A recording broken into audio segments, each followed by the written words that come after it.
Le postulat de LinkedIn, c'est d'être un anti-réseau social. LinkedIn, en fait, tout le monde pense que LinkedIn veut être un réseau social, alors que LinkedIn veut davantage être, pour moi, une école, en tout cas une académie. LinkedIn veut révolutionner le monde du travail, ils veulent devenir la plateforme de la connaissance. Et en fait, leur façon d'y arriver, c'est justement de valoriser l'autorité à la visibilité. Il y a un truc qui est vrai, Andrea, c'est que pour faire de l'acquisition d'abonnés, c'est TikTok. C'est hyper dur de gagner des abonnés sur Instagram. Par contre, faire des vues sur Instagram, aucun problème. Et faire des ventes aussi. Je pense que c'est le plus gros problème sur les réseaux aujourd'hui. Ça nous fait une bonne transition sur l'agence personnelle parce que les gens vont rechercher les vues, les likes. Et tu disais dans un podcast, aujourd'hui, ce qui compte, c'est pas le nombre d'abonnés que tu as, c'est la qualité de ton contenu et l'attention.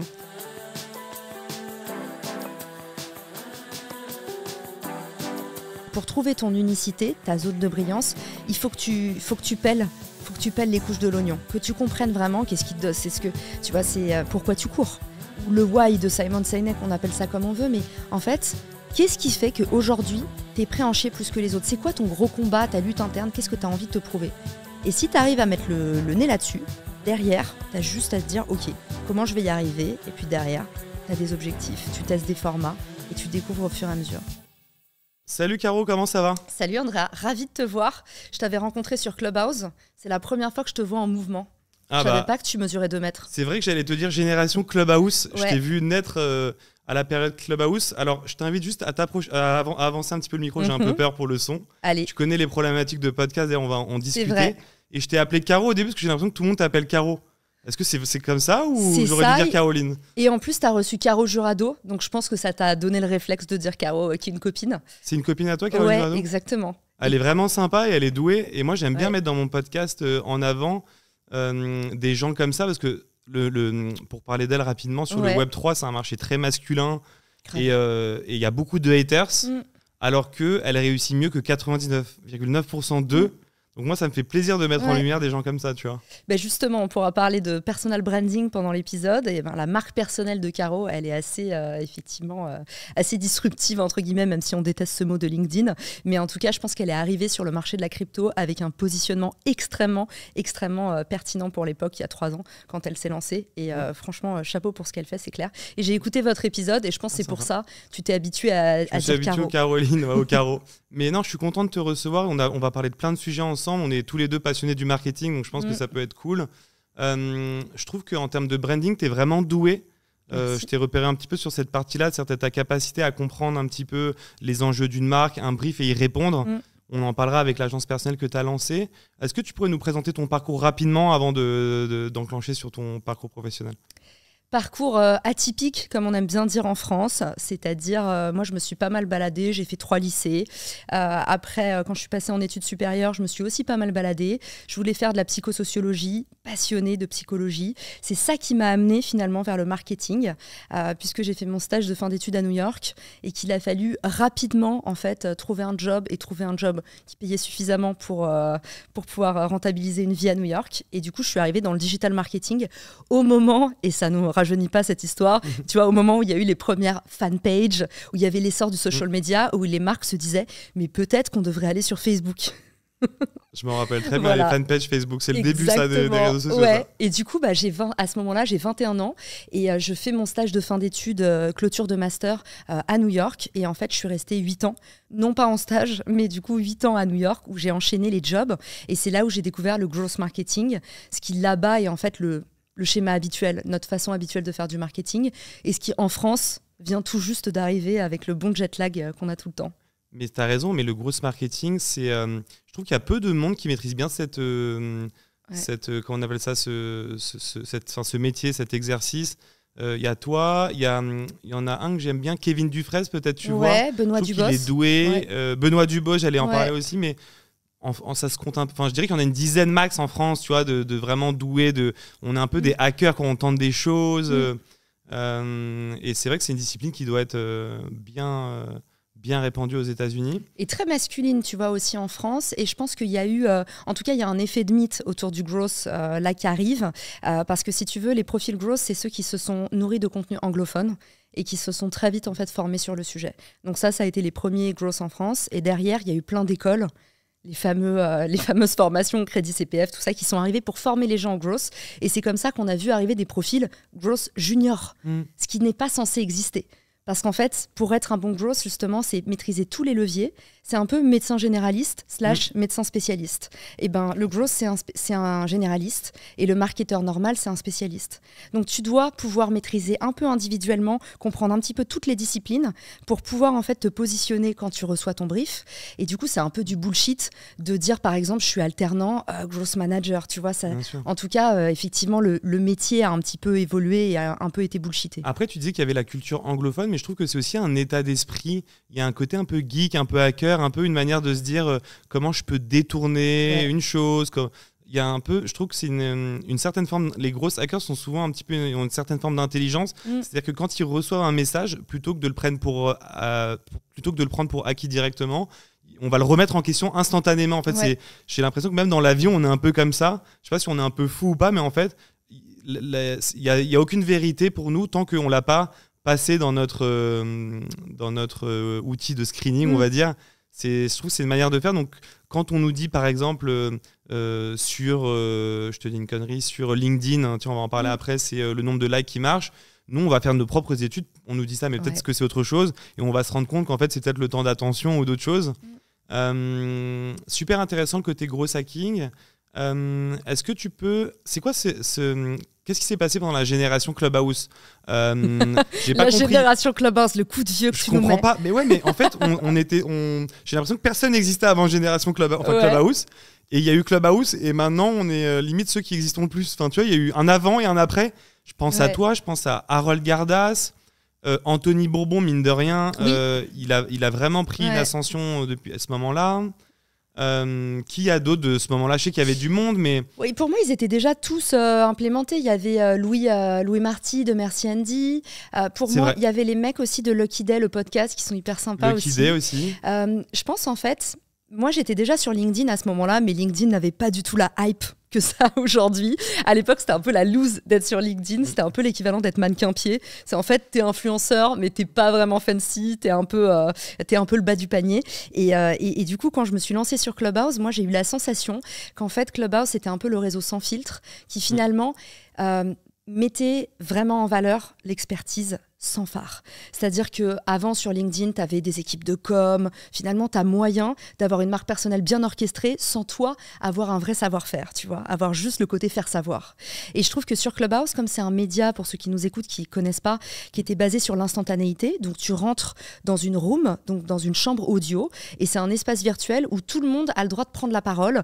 Et finalement, du coup, il y a un côté très méritocrate où la parole est justement distribuée entre ceux qui ont l'aval du public, ceux qui ont une réponse à apporter dans l'immédiat à quelqu'un qui a posé une question. Et du coup, en fait, ce que j'ai aimé avec Clubhouse, c'est qu'on voyait les esprits très adaptables, très vifs, et puis ceux qui, à contrario, avaient peut-être une notoriété sur un autre canal, qui arrivaient sur Clubhouse et on se rendait compte qu'ils n'avaient pas grand-chose à dire. Je ne sais pas si tu as eu ce type de déconvenu. Mais c'est arrivé aussi dans le sens inverse. Il y a eu à la fois des étoiles montantes où on s'est dit mais pourquoi on les a pas vues avant, et d'autres où on s'est dit ah mais en fait ils répètent tout le temps la même chose. Mais du coup c'est un peu ton cas parce que j'ai l'impression que ça t'a donné un peu des ailes Clubhouse. Je me trompe pas? Parce que depuis Clubhouse j'ai l'impression que même toi tu t'es un peu plus énervé sur le business, c'est-à-dire que tu es devenu un peu plus agressif. Alors je te connaissais pas avant aussi, enfin un peu moins, je te connaissais un peu de LinkedIn, mais je trouve qu'à partir de ce moment-là, même si on regarde ta carrière, peut-être à partir de ce moment-là, tu as lancé 1000 projets. En fait, tu as complètement raison, puisque le moment où Clubhouse arrive dans ma vie, je viens de quitter mon taf. Donc en fait, j'ai démissionné en novembre et je suis arrivée sur Clubhouse en février, le 14 février. Donc c'est un peu une date anniversaire. Mais pour le coup, tu vois, c'est assez marrant. C'est pour ça que j'ai rien fait avant. C'est qu'à ce moment-là, je commençais à lancer ma première boîte Richmaker. Je suis sur LinkedIn. J'ai un petit effet, justement, flywheel sur LinkedIn. Mais effet de plateau très vite. Ça va quand même assez lentement. Et à ce moment-là, en fait, je mets en place la première brique élémentaire de mon système, puisque moi, dans ma stratégie réseaux sociaux, c'est toujours l'effet vase clos. C'est un réseau social en nourrit un autre. Et du coup, j'injecte mon audience LinkedIn sur Clubhouse. Ça me donne un appel d'air qui fait que sur Clubhouse, je suis reconnaissable parce que j'ai passé plus vite que les autres les 10 premiers cas, par exemple. Je sais que tu as eu Ruben Tayeb. Donc, c'est vrai que nous, on était, OK, comment déclencher la flywheel, en fait? Comment avoir l'étape d'avant, avant tout le monde? L'étape d'après, avant tout le monde. Et du coup, à ce moment-là, j'emmène mon audience de LinkedIn sur Clubhouse et j'emmène mon audience de Clubhouse sur LinkedIn. Et c'est un peu le premier système que j'ai créé. Et puis après, il y a eu le podcast, maintenant il y a Instagram et je crée comme ça des briques élémentaires. C'est ça, tu as rajouté des briques au fur et à mesure. On va dire que tu mets une brique, tu attends d'être au top de cette brique-là, tu en mets une autre et après tu fais un truc un peu en mode le Apple de la stratégie marketing, un peu en vase clos où tu remets les contenus sur les autres plateformes et tu...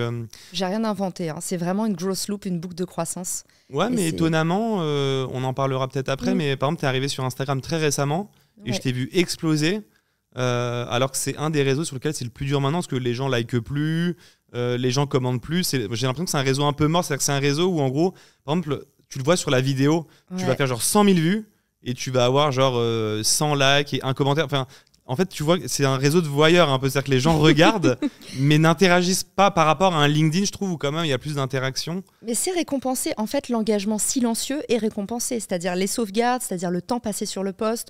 Donc, dans tous les cas, même s'ils veulent pas, ils t'ont récompensé. Ok, bon, ça c'est moi, c'est un premier hack. On va faire une session hack, je pense, après sur les réseaux. Tu disais dans un podcast, j'ai trouvé ça marrant, que tu avais un complexe avec ta voix. Et je trouve ça marrant parce qu'aujourd'hui, tu as émergé sur Clubhouse, tu as un podcast et voilà, tu es très présente, tu fais des conférences et je trouve ça marrant comment justement d'un complexe, tu en fais aujourd'hui une force. Je trouvais ça marrant. Est-ce que tu peux nous dire un mot par rapport à ça ? Je pense que j'ai jamais eu l'occasion de le travailler, j'en ai toujours rêvé et j'ai jamais osé faire de la prise de parole en public. Moi, de base, j'ai toujours été derrière la caméra. Et c'est marrant parce que tout au long de ma carrière, donc même quand je faisais du marketing, j'étais en général chez l'annonceur, donc au service d'une marque. Tout le temps, j'étais dans la créateur économie, mes amies étaient blogueuses, j'ai eu des potes blogueurs aussi. Et en fait, je les accompagnais, je les habillais, je leur faisais tout leur behind the scene. En fait, j'ai toujours adoré la conception. Et la conception m'intéresse plus, en fait, la façon dont les briques sont agencées et le côté l'envers de la broderie, comment c'est foutu, m'a toujours plus intéressée que le fait d'être mise en avant, d'être starifiée. La stratégie, la direction artistique, on peut dire ? En gros, c'est cette partie-là, conception, stratégie. Exactement. Quoi. La stratégie, et même, tu sais, d'ailleurs, c'était très juste ce que tu disais tout à l'heure sur le métier de growth, justement, tu disais, en fait, c'est faire des tests, et en fait, ce métier-là, à revaloriser le terrain. Avant, le terrain, c'était un truc de petites mains. Donc, tu avais les mecs qui arrivaient, gros cap de conseil. La stratégie, c'est ça a marché là-dessus. Il y a 2-3 use cases. Et en fait, derrière, c'était très ascendant. Et ça ne marchait pas, puisqu'en plus, il y avait une mauvaise communication et une mauvaise connaissance métier. Et maintenant, tu vois, justement, les nouvelles fonctions qui cartonnent et les bons stratèges, c'est ceux qui sont sur le terrain. Donc moi, j'ai toujours expérimenté sur le terrain, toujours fait des A/B tests, c'est quoi les formats qui fonctionnent, tel type de personnalité, c'est quoi les points saillants, comment SEO, on travaille les piliers éditoriaux aussi quand tu travailles une marque personnelle. Et du coup, en fait, j'ai toujours fait ça pour les autres et je m'étais un peu interdit d'en rêver parce que je pense que, moi, en tout cas, mon gros complexe, c'était mon hyperactivité. Je l'ai diagnostiqué il y a à peine 1 an et j'ai compris plein de choses sur moi. Parce qu'en fait, j'étais tellement obnubilée par aider les autres que je me suis souvent pas trop posé de questions sur moi, la façon dont je fonctionnais. Et quand j'ai commencé à comprendre que je parlais trop vite pour une raison, c'est ça que j'aimais pas. Je construisais mal mes pensées parce que j'avais des troubles de l'attention qui étaient liés à ça. Et en fait, à partir du moment où tu t'intéresses à comment t'es foutu, ta mécanique à toi, bah, tout d'un coup, tout roule. Tu peux comprendre tes points d'amélioration, tu peux arrêter de complexer sur ce que tu fais pas assez bien. Et je pense que le média, c'est un apprentissage. Et souvent, on a peur d'en rêver parce qu'on se dit que c'est pas pour nous et qu'on regarde des Harold Gardas, des Andrea Ben Saïd et on se dit de l'extérieur, en fait, ça a l'air inatteignable. Alors que c'est juste qu'on a beaucoup, beaucoup travaillé. Je suis tellement d'accord avec toi. Moi, c'est un peu comme toi. Tout ce que j'ai fait, j'ai toujours vu ça comme une énorme montagne avant.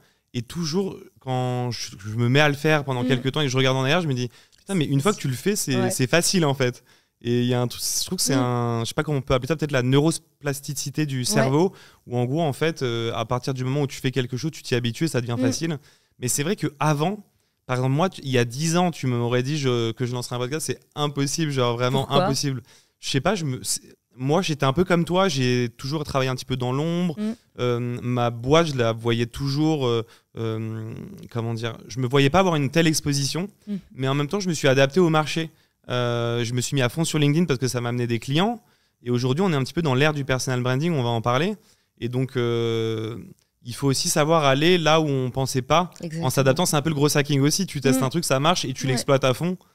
Il Il y a plein de sujets. On va revenir au début de ta carrière professionnelle. Au début, c'était Richmaker, c'est ça, ta première boîte? Alors, ma carrière professionnelle, il y a presque 10 ans de salariat. À New York, j'ai fait des grosses boîtes, du Danone. J'ai fini par une start-up qu'on a lancée from scratch là-bas. Et en fait, pendant 10 ans, je fais de l'entrepreneuriat un peu déguisé, mais je ne m'en rends pas compte.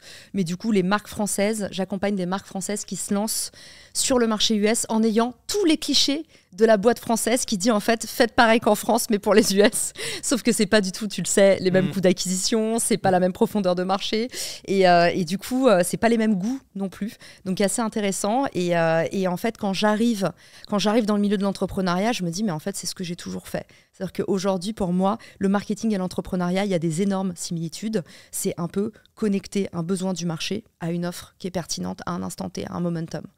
Et en fait, c'est venu assez naturellement. Donc, j'ai créé cette première boîte Richmaker. Le marché du partenariat, il est tout petit en France. Du coup, avec mon associé, on est monté sur un projet plus gros, un SaaS aussi qui s'appelle Refer. Donc, premier projet, une place de marché pour faire du partenariat. Ça marche du tonnerre aujourd'hui sur les podcasteurs. Par exemple, tu cherches des invités, tu veux justement chercher d'autres podcasts sur lesquels toi, tu peux être interviewé, faire de l'échange, des choses comme ça. Donc, cette marketplace complètement automatisée.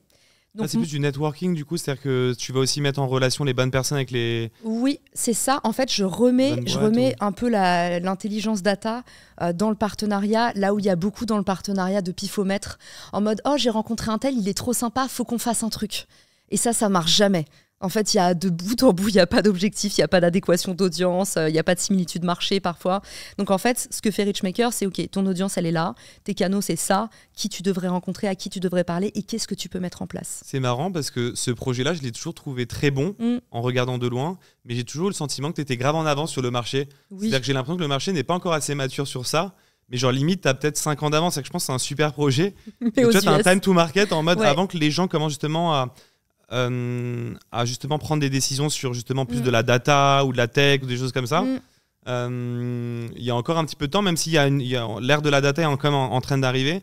Mais on était encore un peu old school, on va dire, jusqu'à aujourd'hui, même encore, où ça marche encore en mode t'envoies un message sur LinkedIn si tu crois que quelqu'un est bon pour prendre un café. Mais donc du coup, j'ai toujours pensé que tu étais un peu en avance sur ce marché-là, même si je pense qu'il est très bon. Tu as complètement raison. En fait, là, la profondeur de marché sur le partenariat n'est pas intéressante. Donc on a automatisé, on a 150 clients qui sont très contents. Tout est automatisé. Et derrière, on s'est dit avec ma founding team, OK, what's next? Où est-ce qu'on peut aller sur un plus gros marché? Et c'est là où on s'est intéressé à Refer. Et l'idée de Refer, c'est mapper, toi qui es un mec de réseau, ça va te parler, c'est de mapper un peu ton écosystème pour comprendre qui connaît vraiment qui. Et sur qui tu peux t'appuyer pour aller à ton étape d'après. Parce que le réseau, c'est la vie. Avoir une intro, tu sais que tu as vraiment beaucoup plus de chances de convertir qu'un message froid. Et du coup, ce qu'on fait, c'est vraiment s'appuyer sur qui tu connais sur tes réseaux et comprendre la profondeur du lien. Je te donne un exemple. Tous les deux, on regardera. Je ne sais pas combien de personnes on a en commun sur LinkedIn, mais je pense que ça ne sert à rien d'aller envoyer une grosse automne de cochon pour dire « Salut, tu connais Andrea Ben Saïd? J'ai vu qu'on l'avait en contact en commun. J'aimerais bien le rencontrer pour passer dans son podcast. » Hyper long. Tandis que si tu télécharges l'application Refer, tout de suite, tu vas voir la personne de nous deux, la personne entre nous, qui te connaît le mieux et qui me connaît le mieux. Et pour ça, on s'appuie sur de la data publique. Et on a commencé par LinkedIn, mais on voudrait le faire pour tous les réseaux sociaux. Donc ça, c'est évidemment un projet long terme. On a levé des fonds avec Guillaume Moubèche, par exemple, et d'autres investisseurs, Mathieu Stéphanie, pas mal d'invités de ton podcast, en fait. On n'est pas passé par ton podcast pour chercher nos invités. Mais par contre, j'avais vu le dossier, je me rappelle à l'époque, je l'avais vu passer. Oui, effectivement, on avait parlé à ton associé sur je ne sais plus quel projet, Jemla, Gento, il y a un J, je suis dyslexique. Ah ouais, Junto, effectivement. Ouais, c'est ça. Mais donc pour le coup, sur Refer, tu vois, beaucoup plus gros marché. On a envie de faire YC. On est encore en train de stabiliser la tech. On travaille avec LinkedIn, donc c'est une API qui change tout le temps. Il y a des contraintes techniques. Et ça, c'est vraiment un projet très long terme. Mais tu connais l'entrepreneuriat.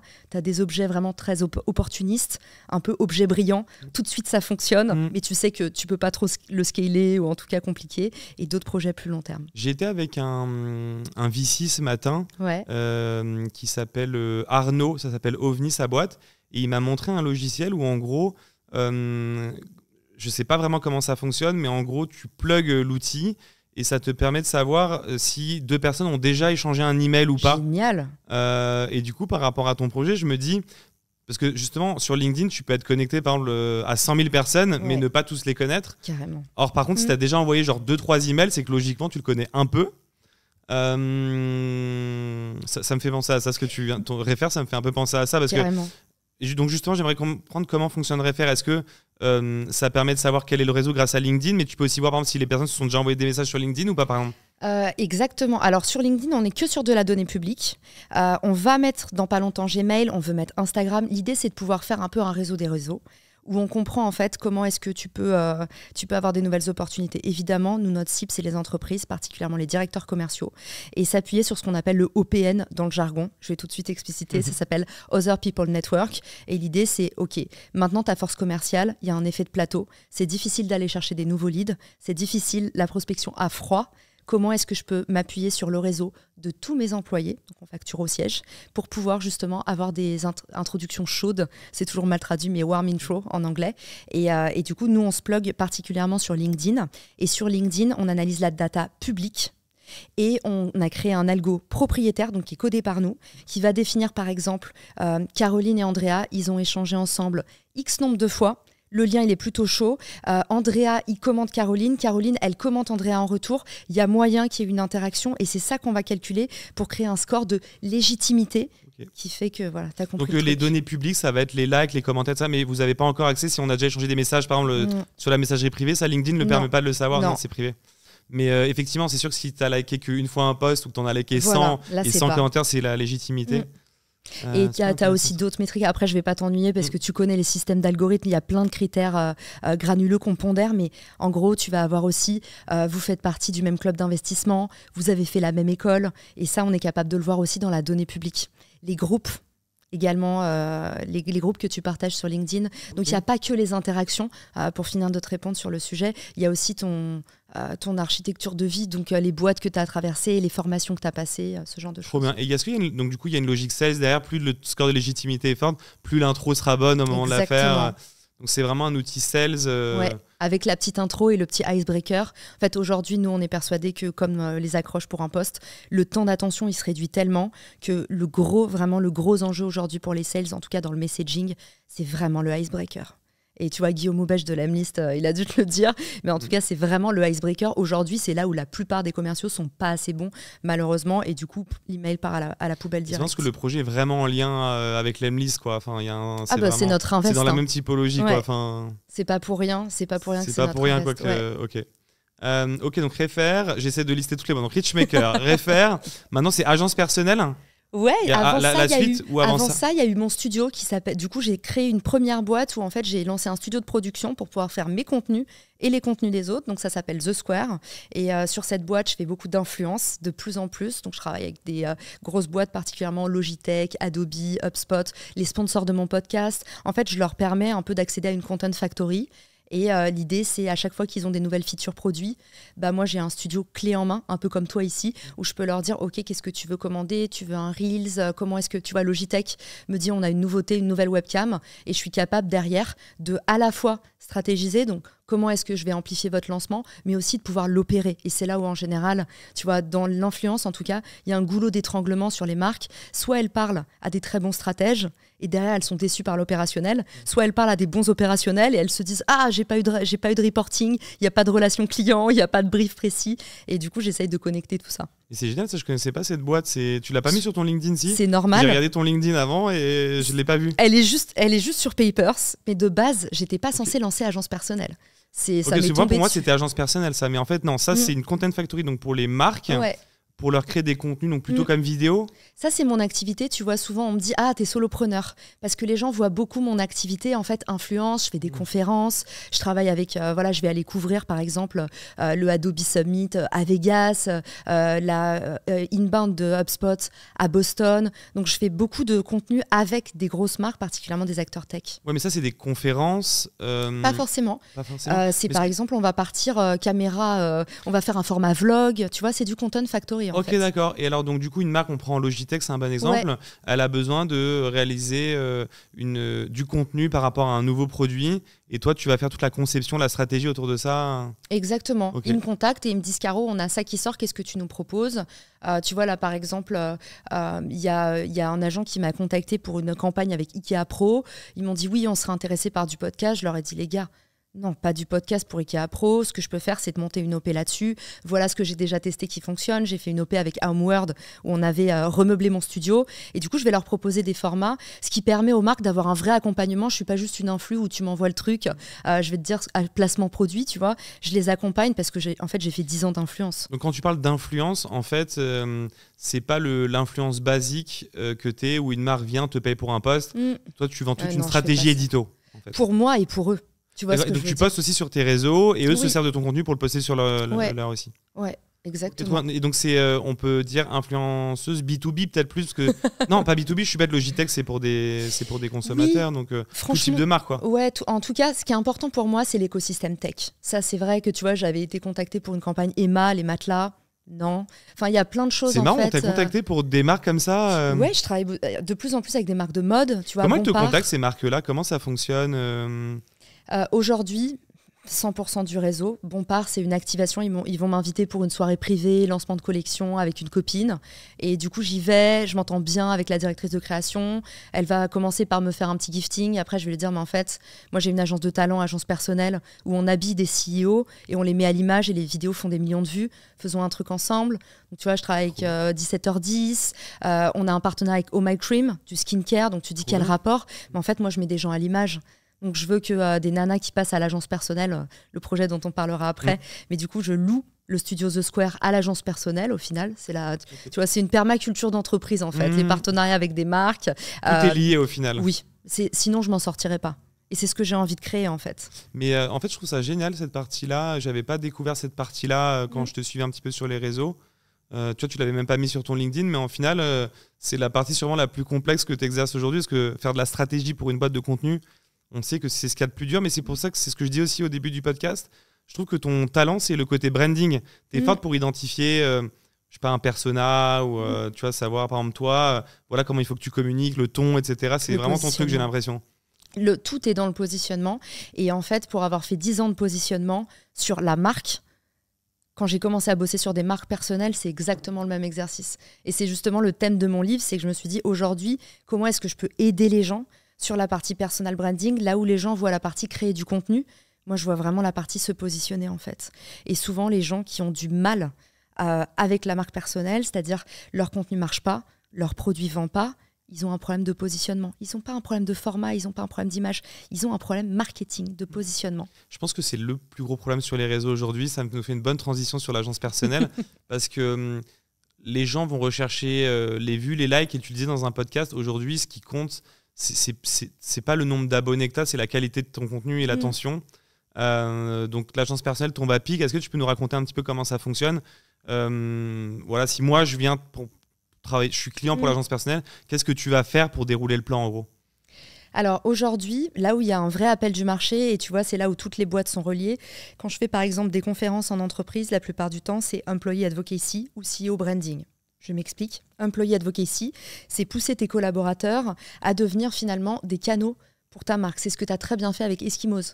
On voyait en fait, d'ailleurs je sais plus comment elle s'appelait, mais tu avais une nana chez toi qui faisait des vidéos, qui avait une énergie en tête de malade. Ces vidéos avaient trop bien marché sur LinkedIn et tu étais un des premiers à faire ça. Mais en fait, tu vois, ça c'est de l'employé advocacy. C'est je mets en avant mes employés, je les personal brand, j'en fais des rockstars. Harold de Comedia, il a fait ça aussi très très bien avec lui-même. Donc ça c'est le CEO branding. Toi aussi d'ailleurs, tu l'as fait. Anthony Bourbon. On a plein d'autres exemples. Guillaume Moubèche, la plupart de tes invités dans le podcast. Donc en fait, tu as soit aujourd'hui, et particulièrement sur LinkedIn, il y a un shift qui s'opère. Les gens en ont ras-le-bol qu'on leur parle d'entreprise et qu'on leur parle fourche-langue avec des termes techniques, des trucs. Ils veulent vraiment avoir des humains. Il faut recréer de la confiance. Et c'est comme ça que tu distingues sur le marché, non plus par ta stratégie ou ta capacité d'exécution, mais vraiment par ta personnalité, ta touch. Tu vois, c'est ça le personal branding, c'est la trace que tu laisses chez les gens. Et c'est ça qu'on va travailler en fait. Comme si tu étais une marque. Donc la petite touch différente et aussi le discours adapté à l'audience, le format aussi adapté. Tout ça, ça se décline après et ça se teste. Et tu le sais mieux que personne. Un bon post LinkedIn, ça fait une bonne vidéo, ça fait un bon épisode de podcast. En fait, c'est connecting the dots. Tu vois, une fois que tu as trouvé un truc où il y a de l'attraction, tu n'as plus qu'à décliner. Donc tu prends, donc pour ça demande vraiment de faire de prendre un brief assez long, j'imagine, quand tu rencontres quelqu'un pour savoir sa touch personnelle. Est-ce que ça demande de pousser tu faisais de la psycho avant, c'est ça, non, tes études? Enfin, justement, est-ce qu'il y a un côté psychologique, pour aller trouver la touch de quelqu'un, faut trouver ce qu'il incarne vraiment, donc peut-être faut lui enlever peut-être quelques masques, parce que si tu mets des masques et que tu communiques pas vraiment pour ce que t'es, ça va pas marcher, non? Ouais. Honnêtement, je pense pas être une fine psychologue. Par contre, je pratique très bien l'écoute active et je suis hypersensible, ce qui n'est pas une compétence qui se développe, mais ce qui est plutôt de base un handicap, ce qui fait que tu absorbes énormément les émotions des autres. Mais du coup, quand je suis face à quelqu'un, je vais être attentive aux micro-détails, les micro-expressions. Et ça, en fait, c'est un truc hyper puissant parce que, tu vois, hier, on faisait un dîner des créateurs. Et souvent, le truc, c'est regarder comment les gens interagissent. Et moi, je vais tout de suite capter quand il y a quelqu'un qui décroche, quand il y a quelqu'un qui prend trop de place. En fait, je suis tellement une éponge que je fais ça assez naturellement. Et je pense qu'au fur et à mesure des années, je me suis rendu compte que c'était ça, ma zone de génie. Finalement, c'était pas d'être une marque personnelle moi-même, c'était de capter la zone de génie des autres. Là où ils étaient confortables, là où ils allaient rayonner. Et du coup, c'est vrai que ça me venait toujours comme une évidence. Et tu connais le truc, quand tu as un petit talent, tu as toujours l'impression que ce que tu fais est naturel. Et c'est les autres qui se disent mais putain, ça m'a grave aidé. Et c'est comme ça que tu le découvres sur le terrain. Je trouve ça super intéressant. L'hypersensibilité, c'est un sujet que j'ai beaucoup creusé. D'ailleurs, sur Clubhouse, il y avait pas mal de rooms, je sais pas si tu te rappelles à l'époque. Sur les zèbres, les zèbres, HPI. j'allais te dire, les zèbres, ça parlait que de ça, limite, à un moment donné. Il y avait une tendance. Ouais. Mais en fait, je trouve ça génial parce que moi, ça m'a fait bien un peu geeker le sujet. Et j'ai rencontré, j'ai invité ici Sixtine aussi, tu sais, du média Le Crayon, qui est hypersensible aussi. Et en fait, je remarque à quel point, en fait, ça peut vraiment aussi devenir une force pour les gens qui sont hypersensibles parce qu'en fait, il y a forcément des difficultés au quotidien parce que si t'es une éponge, tu prends tout. Mais par contre, ça peut vraiment devenir une force dans un métier comme le tien, par exemple. C'est genre la plus grande force, quoi. Parce que du coup, tu arrives à parfaitement être en éponge avec la personne d'en face et savoir ce qu'il faut pour la personne, quoi. Ouais, et puis je pense que l'amour de l'autre fait aussi que tu arrives à faire ce qui s'appelle le brutal feedback, ce qui est un peu difficile. Mais ça, c'est très états-unien aussi. Mais c'est en fait, arrête de laisser les gens patauger parce que tu as peur de leur dire ce qu'ils veulent pas entendre. Et tu vois, parfois, on vient me voir avec une problématique contenu et je leur dis en fait, 90% du temps, c'est vraiment quand ils ont un problème avec la vente, ils ont un problème avec ce qu'ils vendent, pas avec leur façon de vendre. Et pouvoir leur dire, tu vois, leur faire en fait entendre ça, je trouve que c'est un truc qui est important et qu'on fait pas assez en France, la culture. Justement, j'allais te dire ça. Comment tu fais ça? Parce que moi, j'avoue que j'ai du mal. C'est-à-dire que je pense avoir une bonne capacité d'observation, mais le fait de faire des retours assez cash, c'est quelque chose que j'ai toujours fait plus jeune, on va dire.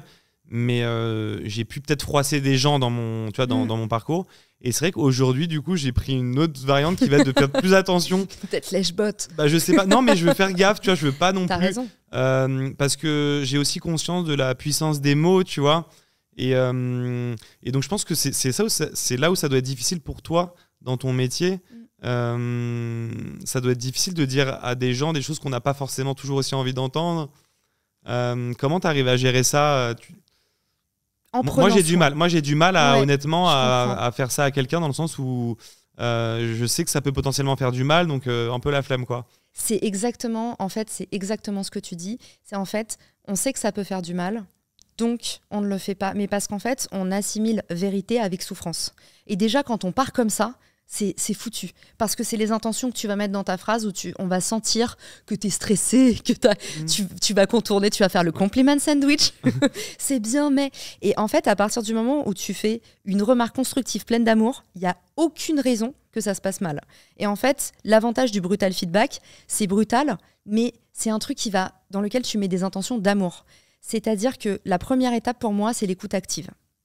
C'est commencer par poser des questions.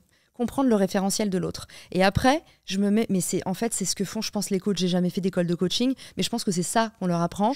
C'est comment est-ce qu'en fait, tu vas créer le déclic chez l'autre à partir de lui. Donc moi, ce que je fais, c'est que je pose énormément de questions. Par exemple, un audit marque personnelle, c'est pratiquement 90 questions. Mais les gens s'en rendent pas compte.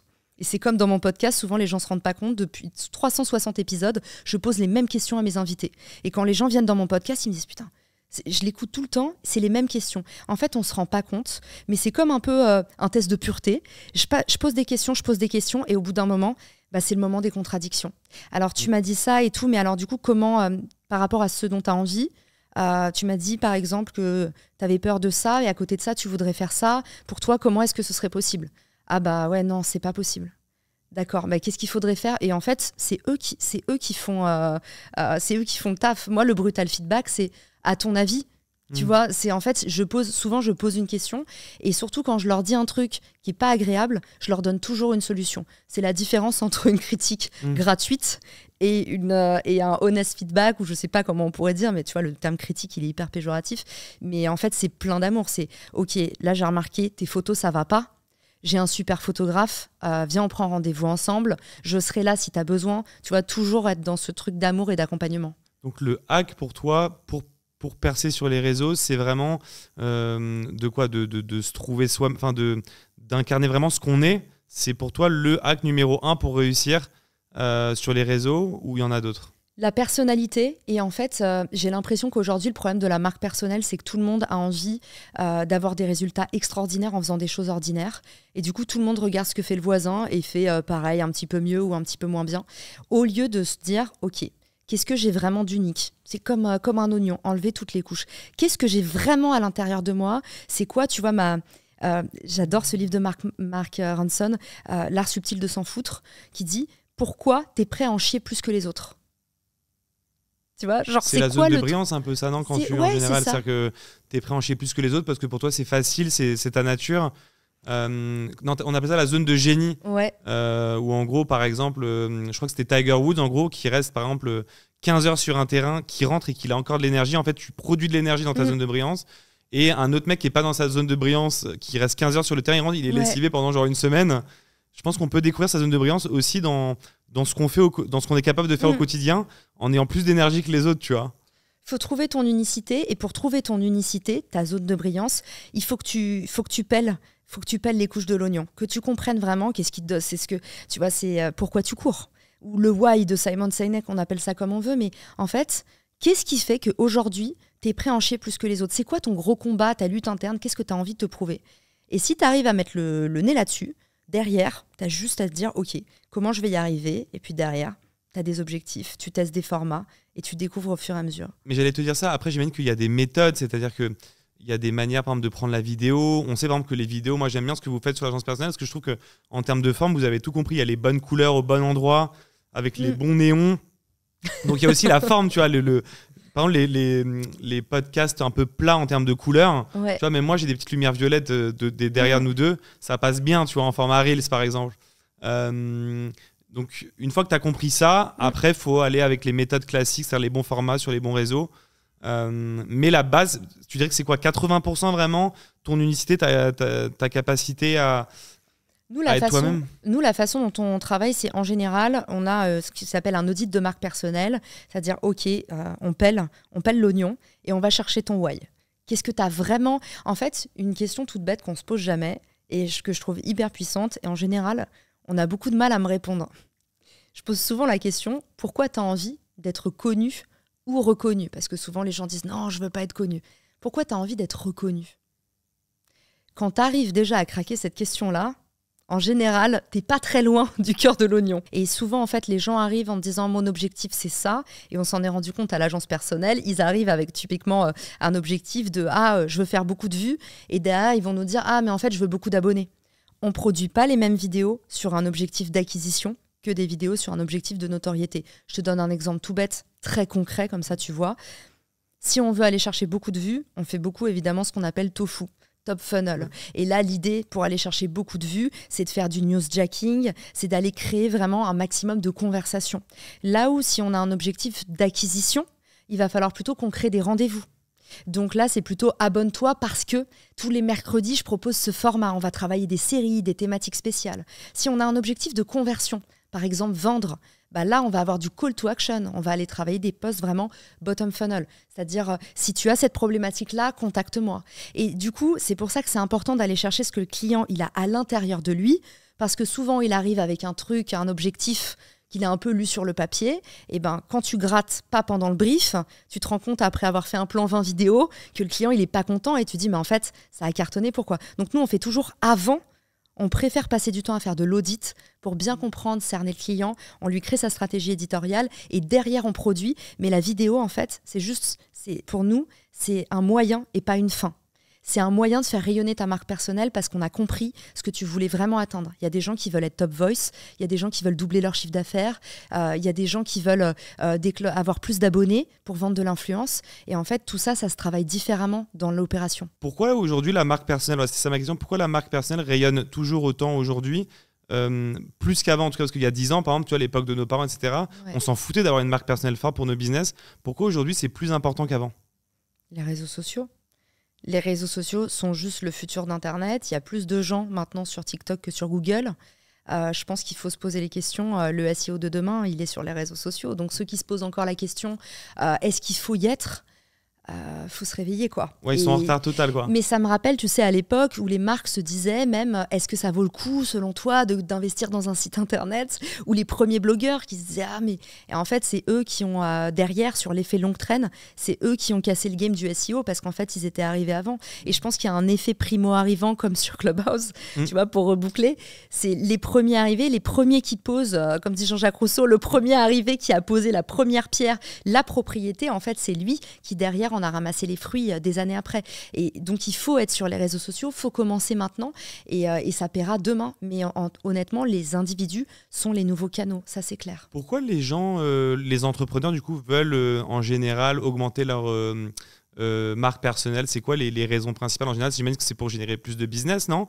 Ou en fait, il y en a beaucoup qui, derrière le fait de vous dire qu'ils veulent générer beaucoup de business, se cache le fait, par exemple, de vouloir être plus juste connu, avoir de la notoriété, des gens qui ont beaucoup d'ego. Est-ce qu'il y en a ou ça, c'est un peu un mythe? C'est quand même généralement des gens qui veulent faire plus de business, quoi. Plus aspirationnel que ça, un besoin fondamental chez l'humain, mais surtout chez les entrepreneurs. Il y a beaucoup d'ego chez les entrepreneurs, non? L'ego, oui, mais plus que ça, Andrea, pour moi, c'est la liberté. Et quand je gratte un peu, surtout quand j'ai des CEO, le vrai besoin derrière la marque personnelle, c'est la liberté de pouvoir, ça va te parler, faire une exit, ne pas être attaché à ta marque, pouvoir créer des assets qui sont indépendants en ayant une force de frappe et en même temps en te donnant la liberté de pouvoir te renouveler à l'infini et créer des nouveaux projets sans en baver en repartant à chaque fois à zéro. Parce que la marque personnelle, le vrai bénéfice dont on parle peu, c'est justement de se dire, ok, le moment où tu fais une exit et tu as une marque personnelle qui est forte, tu peux reconstruire n'importe quoi derrière et l'étape de 0 à 1, elle est déjà passée. Tu as la force de frappe en fait de ta première boîte, de tes premières réussites, de ce que tu as construit. Et du coup, derrière, ça te donne une liberté infinie. Ah, je suis d'accord, c'est le gros avantage. Et toi, comment tu as explosé sur les réseaux sociaux? Tu as appliqué cette méthode-là à toi-même? C'est-à-dire, tu as essayé d'aller chercher le why.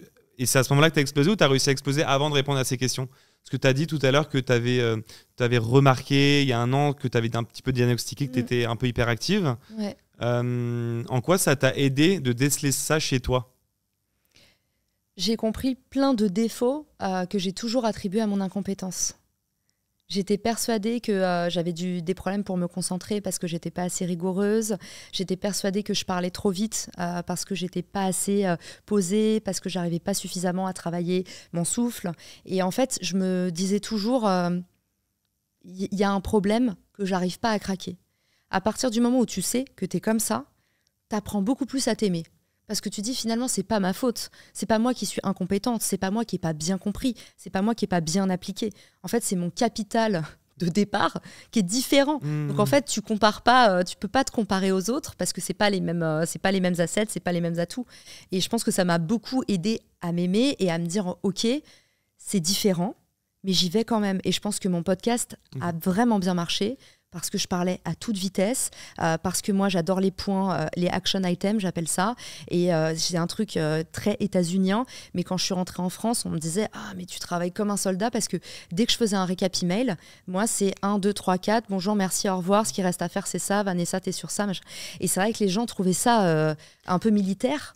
Et c'était ma façon de faire pour pas perdre de temps et aller à l'essentiel. Je trouve ça super intéressant parce qu'en fait, in fine, le travail de tout ça, c'est de s'accepter, pour avoir confiance en soi et pour pouvoir prendre la parole. C'est un petit peu ça le chemin. Au final, parce que pour prendre la parole, il faut avoir une certaine forme de confiance, parce que c'est comme un peu aller au sport alors que tu n'as pas vraiment envie d'y aller. Tu vas y aller un mois, puis tu vas lâcher l'affaire. Je pense que pour que ça fonctionne bien, la prise de parole, faut incarner quelque chose qu'on est vraiment, sinon on s'essouffle. Donc je comprends tout le cheminement d'apprendre à se connaître. Un truc qui aide aussi beaucoup, c'est les rôles modèles. Tu vois, quand parfois il y a un peu de résistance sur aller chercher le cœur de l'oignon de la marque personnelle, c'est ok, qu'est-ce qui t'inspire? Et moi je dis toujours, quand il y a quelqu'un qui t'inspire, c'est une partie de toi qui frappe à la porte. S'il y a même un mec qui fait un truc complètement différent de toi, et où en fait tu vas manger toutes ses vidéos, tu vas regarder tout ce qu'il fait, il y a un truc à l'intérieur de toi qui s'allume, il y a une lucarne, donc il y a quelque chose à aller creuser. Moi j'étais fan de conférenciers. Et en fait, je ne m'étais pas rendu compte que je rêvais de faire des conférences. Et tu vois, je l'ai compris des années plus tard, que je ne m'autorisais pas à en rêver, mais je me disais, en fait, ça allume une lucarne. Donc, si vous n'arrivez pas à vous poser la question, à répondre à la question, pourquoi est-ce que je veux être connu ou reconnu, posez-vous la question, ok, qui sont mes rôles modèles, à qui j'ai envie de ressembler. Et moi, ce qui m'a permis de travailler ma marque personnelle et de comprendre que j'allais pas faire Refer, Richmaker ou l'agence personnelle, mais que j'avais envie en fait d'être au-dessus de mes produits. J'avais envie de devenir en fait un leader d'opinion dans le marketing et de me laisser la liberté de développer des boîtes et de les éteindre comme je le voulais. C'est qu'en fait, j'ai travaillé sur OK. Ce qui me plaît, moi, c'est Neil Patel. Les mecs dont je suis fan aux États-Unis, c'est des rockstars du marketing, c'est les têtes pensantes du marketing. Moi, ce que je veux faire, c'est écrire le marketing de demain. C'est pas diriger une boîte. Et tu vois, c'est comme ça que j'ai compris comment me positionner. En tout cas, je trouve ça génial. Je l'avais pas, ce hack des rôles modèles. Je trouve ça pas mal. Parce que si tu vois, on va dire, tu prends 3 gros rôles modèles, ça te permet de savoir un petit peu tes affinités. Moi, j'aime bien ce truc-là. Ouais. Tu vois, quand tu parlais, j'avais des gens qui me venaient un peu en tête et je trouve ça intéressant. Raconte. Je peux pas t'en donner plusieurs, mais ok, je peux peut-être t'en donner quelques-uns, mais souvent, moi, c'est des grands pacifistes ou un peu des humanistes. Okay. Ouais, moi, j'ai ce truc-là depuis toujours. Mais ça va être genre, par exemple, Nelson Mandela, des trucs comme ça, tu vois. C'est ces gens-là, moi, qui m'inspirent. Y a un mec dont je suis fan qui est français depuis toujours, qui était Jean d'Ormesson, qui a inspiré une certaine forme de bonté. Ouais, je suis attiré par ce type de personnalité. C'est des personnalités assez douces, en général assez calmes et assez pacifiques, j'ai envie de te dire. Des gens qui créent du lien. Des gens qui créent du lien et qui émanent une certaine forme de bonté, de positivisme un peu, tu vois. Si tu regardes leur discours, tu prends Nelson Mandela et Jean d'Ormesson, tu vois, je les ai cités comme ça. C'est toujours plein de positivité, quel que soit le sujet, tu vois. Et c'est inspirant. Et tu disais que tu étais mordu de développement personnel. Donc, tu vois, c'est encore une fois, on raccroche les wagons avec un truc qui fait que ton épisode sur les pervers narcissiques, sur le mindset, marche plus qu'un épisode très start-up, très produit. T'as raison, ouais. C'est marrant parce qu'on en parlait un peu en off, comme ça on le dit aux gens qui nous écoutent. L'épisode qui a le mieux marché, c'est l'épisode sur les pervers narcissiques, qui n'a rien à voir avec mon podcast qui est plus business, tech, voilà, c'est la vie, ça n'a rien à voir avec ça, mais ça fonctionne et c'est vrai que je suis titillé par le fait de vouloir en faire plus, mais je suis quand même un passionné d'entrepreneuriat et de business à côté. Bon, ce qui est cool dans le parcours des entrepreneurs, c'est qu'il y a toujours plein de choses à raconter, mais voilà, en tout cas, ouais, trouver ces rôles modèles pour savoir qu'est-ce qu'on veut incarner. C'est en ça que ça m'a fait... c'est que moi, avoir beaucoup de notoriété, c'est ma possibilité d'avoir encore plus d'impact sur mes valeurs profondes, tu vois, et de pouvoir inspirer des gens, comme l'ont fait un peu les anciens. Tu vois ce que je veux dire ? Il y a un côté un peu déontologique, non ? Je sais pas, dans ces trucs de valeurs, on veut redonner un peu au fur et à mesure. Donc super intéressant, je me suis perdu, mais ouais, peut-être je ferai plus d'épisodes du coup après toi sur des gens qui m'inspirent, qui font pas forcément que du business. Et tu vois, si tu veux, j'ai plein de trucs à te raconter sur la marque personnelle parce que je viens d'écrire un livre de 300 pages sur le sujet. Mais tu vois, un autre domaine qui peut t'intéresser, c'est après, tu peux aller travailler, quand tu as travaillé les rôles modèles, tu as aussi les archétypes de marque. Tu vas avoir le visionnaire, tu peux avoir le diplomate, tu peux avoir l'architecte, un peu comme les profils MBTI, par exemple. C'est trop bien ça, tu as les archétypes de marque, c'est une espèce de roue qui est très connue, qui s'appelle Brand Archetype. Et en fait, tu vas comme ça travailler les tonalités et ça, c'est en fonction de tes aspirations d'entrepreneur et ça te permet derrière, si tu veux par exemple demain déléguer ta marque personnelle à tes équipes, en fait d'avoir un document, un peu une feuille de route de ok, c'est quoi ma tonalité, c'est quoi mes grands axes de communication et justement créer un alignement entre qui tu es et justement ton faire savoir, donc l'image que tu répands. C'est quoi les types, du coup, tu peux nous les donner ou pas? De Ou tête, il y en a trop? il y en a trop. Ah, il y en a mais trop, tu ok. vois, il va y avoir Tu peux en le être deux aussi, visionnaire, j'imagine, le on n'est leader. jamais... Bien sûr. C'est comme les personnalités, il y a un peu ce côté-là. Parfois, si on veut enfermer les gens avec des étiquettes en mode, j'en sais un, dans ton cas, là, ça peut être t'es un architecte ou t'es un truc. En réalité, je pense qu'on est toujours un peu tout avec des jauges... Tu vois, moi, je suis le guide, par exemple. Je suis plutôt le guide parce que j'adore le didactique, j'adore déconstruire des modèles, déconstruire des pensées. Et c'est ce que je fais avec mon podcast Marketing Square. Donc, il y a le côté vraiment prof, entre guillemets. T'en as d'autres, Nina Ramen, par exemple. C'est 100% une visionnaire. Alexia Borg, une de mes amies aussi. Donc, en fait, moi, je suis capable, en général, quand je vois un individu, au bout de 2-3 entretiens, je peux dire, OK, lui, c'est plutôt tel archétype. Et ça ne veut pas dire que ça ne peut pas évoluer. C'est un peu comme un product market fit ou dans l'entrepreneuriat. Comme tes valeurs aussi, tes valeurs personnelles, elles évoluent avec le temps. Donc c'est pas figé. Mais c'est vrai qu'il y a un côté vachement développement personnel, psycho, mine de rien, dans tout ça. Il y a besoin d'aller un petit peu chercher autour de tout ça pour avoir le ton qu'il faut. Mais par contre, ça passe par s'assumer aussi. En fait, par exemple, pour faire un post LinkedIn qui marche à fond, tu dois assumer à 100% tes valeurs et être bien avec, quoi, tu vois. Bah, si tu as des haters, oui, en tout cas, un truc qu'on dit, c'est quand tu hésites. Quand il y a un doute, il n'y a plus de doute, comme on disait chez moi. Et typiquement, oui, quand tu n'es pas aligné, il n'y a pas longtemps, tu vois, il y a une créatrice assez connue qui m'envoie un message qui me dit « Caro, peux-tu lire mon post ? J'hésite à le poster. » Et là, je vois qu'elle raconte un abus sexuel. Et je lui dis, en fait, c'est pas que c'est pas le lieu. Je lui dis, c'est juste, là, tu as un doute, tu n'es pas 100% à l'aise. Si tu n'es pas 100% à l'aise avec un truc, ne le fais pas. C'est pas le bon timing, parce que derrière, on sait très bien comment c'est les réseaux sociaux, ils ne nous font pas de cadeaux.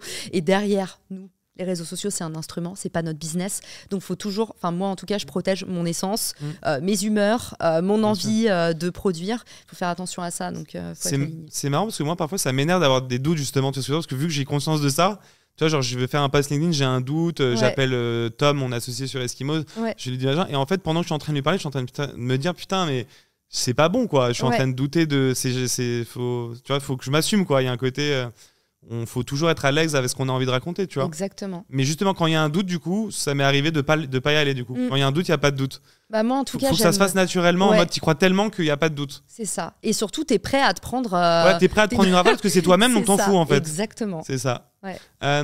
Ok, trop bien. Alors, on va continuer. Donc là, j'ai été à refaire. Il y a le podcast, 360 épisodes. Ouais. T'en as fait masse. C'est des durées de. Ce que j'ai bien aimé sur ton format, c'est que c'est des formats courts. Ouais. Du coup, c'est un peu snack content. Tu viens déguster un petit content sur un sujet. Et j'imagine que ça doit bien marcher, ce côté snack content sur du marketing. En fait, j'ai voulu faire, tu vois, du SEO version podcast. Je me suis dit, aujourd'hui, c'est toujours... quand je suis arrivée dans le podcast, donc maintenant, il y a presque 3 ans, je me suis dit, les épisodes, pour aller chercher la valeur, c'est toujours... J'ai reçu Virginie sur tel sujet. Et en fait, c'est le What's in it for me. OK, et alors ? Et en fait, je me suis dit, en fait, il faudrait mettre moins d'invités et il faudrait plutôt mettre la méthodo. Donc moi, j'ai commencé avec que des épisodes qui disaient comment faire X avec Y ou comment faire X sans Y. Et en fait, j'ai créé comme ça une base de données comme un MBA marketing où je me suis dit, en fait, les gens, ils écoutent des podcasts pour avoir une réponse à leurs questions, pas pour savoir ce que va dire Virginie de telle marque. Alors, parfois, oui, sur des parcours d'entrepreneurs, mais je trouvais qu'il y avait trop de blabla dans les podcasts marketing, en tout cas, et pas assez d'action item. Et moi, quand j'écoute un truc, je veux en avoir pour mon attention. C'est ça. Mais c'est marrant parce que avant de te recevoir, donc j'avais identifié chez toi le côté branding, ta capacité justement à bien comprendre la marque personnelle de quelqu'un. Mais le deuxième truc qui ressort un peu de notre discussion, c'est le côté méthodique qui est super intéressant. Tu arrives à mettre des méthodologies en place qui fonctionnent. Et en fait, quand on vient, par exemple, sur tes réseaux, si on vient par exemple sur ton Instagram, avec la méthode un peu tofu justement, où en gros tu vas balancer des trucs très génériques en haut, mais pour faire un maximum de vues et ensuite redescendre. On s'imagine pas qu'il y a toute cette méthodologie derrière et ça montre bien à quel point performer sur les réseaux, ça demande d'avoir de la stratégie, de la méthode derrière, tu vois. Et là, en discutant avec toi, je me rends compte qu'il y a de la grosse méthode derrière et c'est pas étonnant du coup que tu arrives à bien scorer sur les réseaux, tu vois. Méthode Content Factory, tu vois, demain, j'ai un tournage, ça dure 3 heures et ça fait 20 vidéos. 20 vidéos qui sont postées derrière à ma place, donc c'est ce que moi j'ai dit. Mais du coup, derrière, j'ai pas la partie fastidieuse de quoi je vais parler aujourd'hui. C'est une demi-journée par mois et ça me fait tous mes contenus. Et je pense qu'aujourd'hui, en tout cas, c'est le meilleur hack pour avoir une prise de parole qui te ressemble, qui est 100% la tienne, qui surfe sur l'actualité et derrière, qui n'est pas exécutée par toi, mais peu importe, parce que c'est bien toute la partie que tu peux déléguer. Tu vois, la partie production, tout ça, tu n'as pas besoin de le faire. Ça, c'est la partie la plus complexe, la méthode. C'est ça, parce que la production, enfin les sous-titres, c'est ça, là, c'est...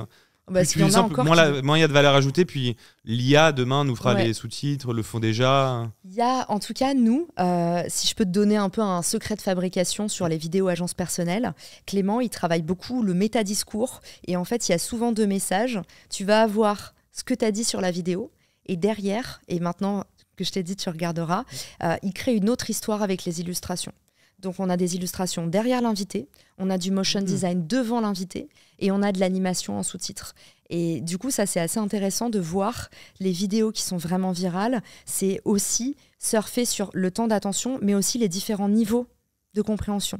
Donc, typiquement, Caro Jurado, qui est cliente chez nous, tu vas avoir Caro qui dit « je suis devant mes amis ». Et en fait, à ce moment-là, je leur dis que plus tard, je vais être multimillionnaire et ça me saoule parce qu'en France, il n'y a pas encore cette mentalité où c'est OK de gagner de l'argent, surtout quand tu es une femme. C'est vraiment un truc où il ne faut pas trop en parler, ça n'a pas bonne image. L'argent est vu de façon très péjorative en France, alors qu'aux US, c'est une énergie, c'est un truc très fertile qui permet de redistribuer, de produire des choses. Et typiquement, sur cette vidéo de Caro, tu iras regarder les images et tu verras une autre histoire. À travers le discours de Caro, on va raconter encore d'autres choses. Et quoi, par exemple? Qu'est-ce que tu peux tu mettre verras. Ça, c'est un bon lead magnet. Ok, lead magnet. Allez voir le Reels de Caro. Non, mais on travaille vraiment comme ça. Et donc, les images, donc là, ce que tu es en train de dire, c'est qu'aussi les images, trop important. C'est vraiment très important. Nous, on fait aucun montage à l'IA et c'est d'ailleurs pour ça qu'on a créé une agence. Non, mais là, les IA, moi, je parlais des sous-titres. Mais ce que je veux dire, c'est que vous allez, par exemple, pendant qu'elle parle, à un moment donné, mettre une image qui génère une émotion par rapport à ce qu'elle dit.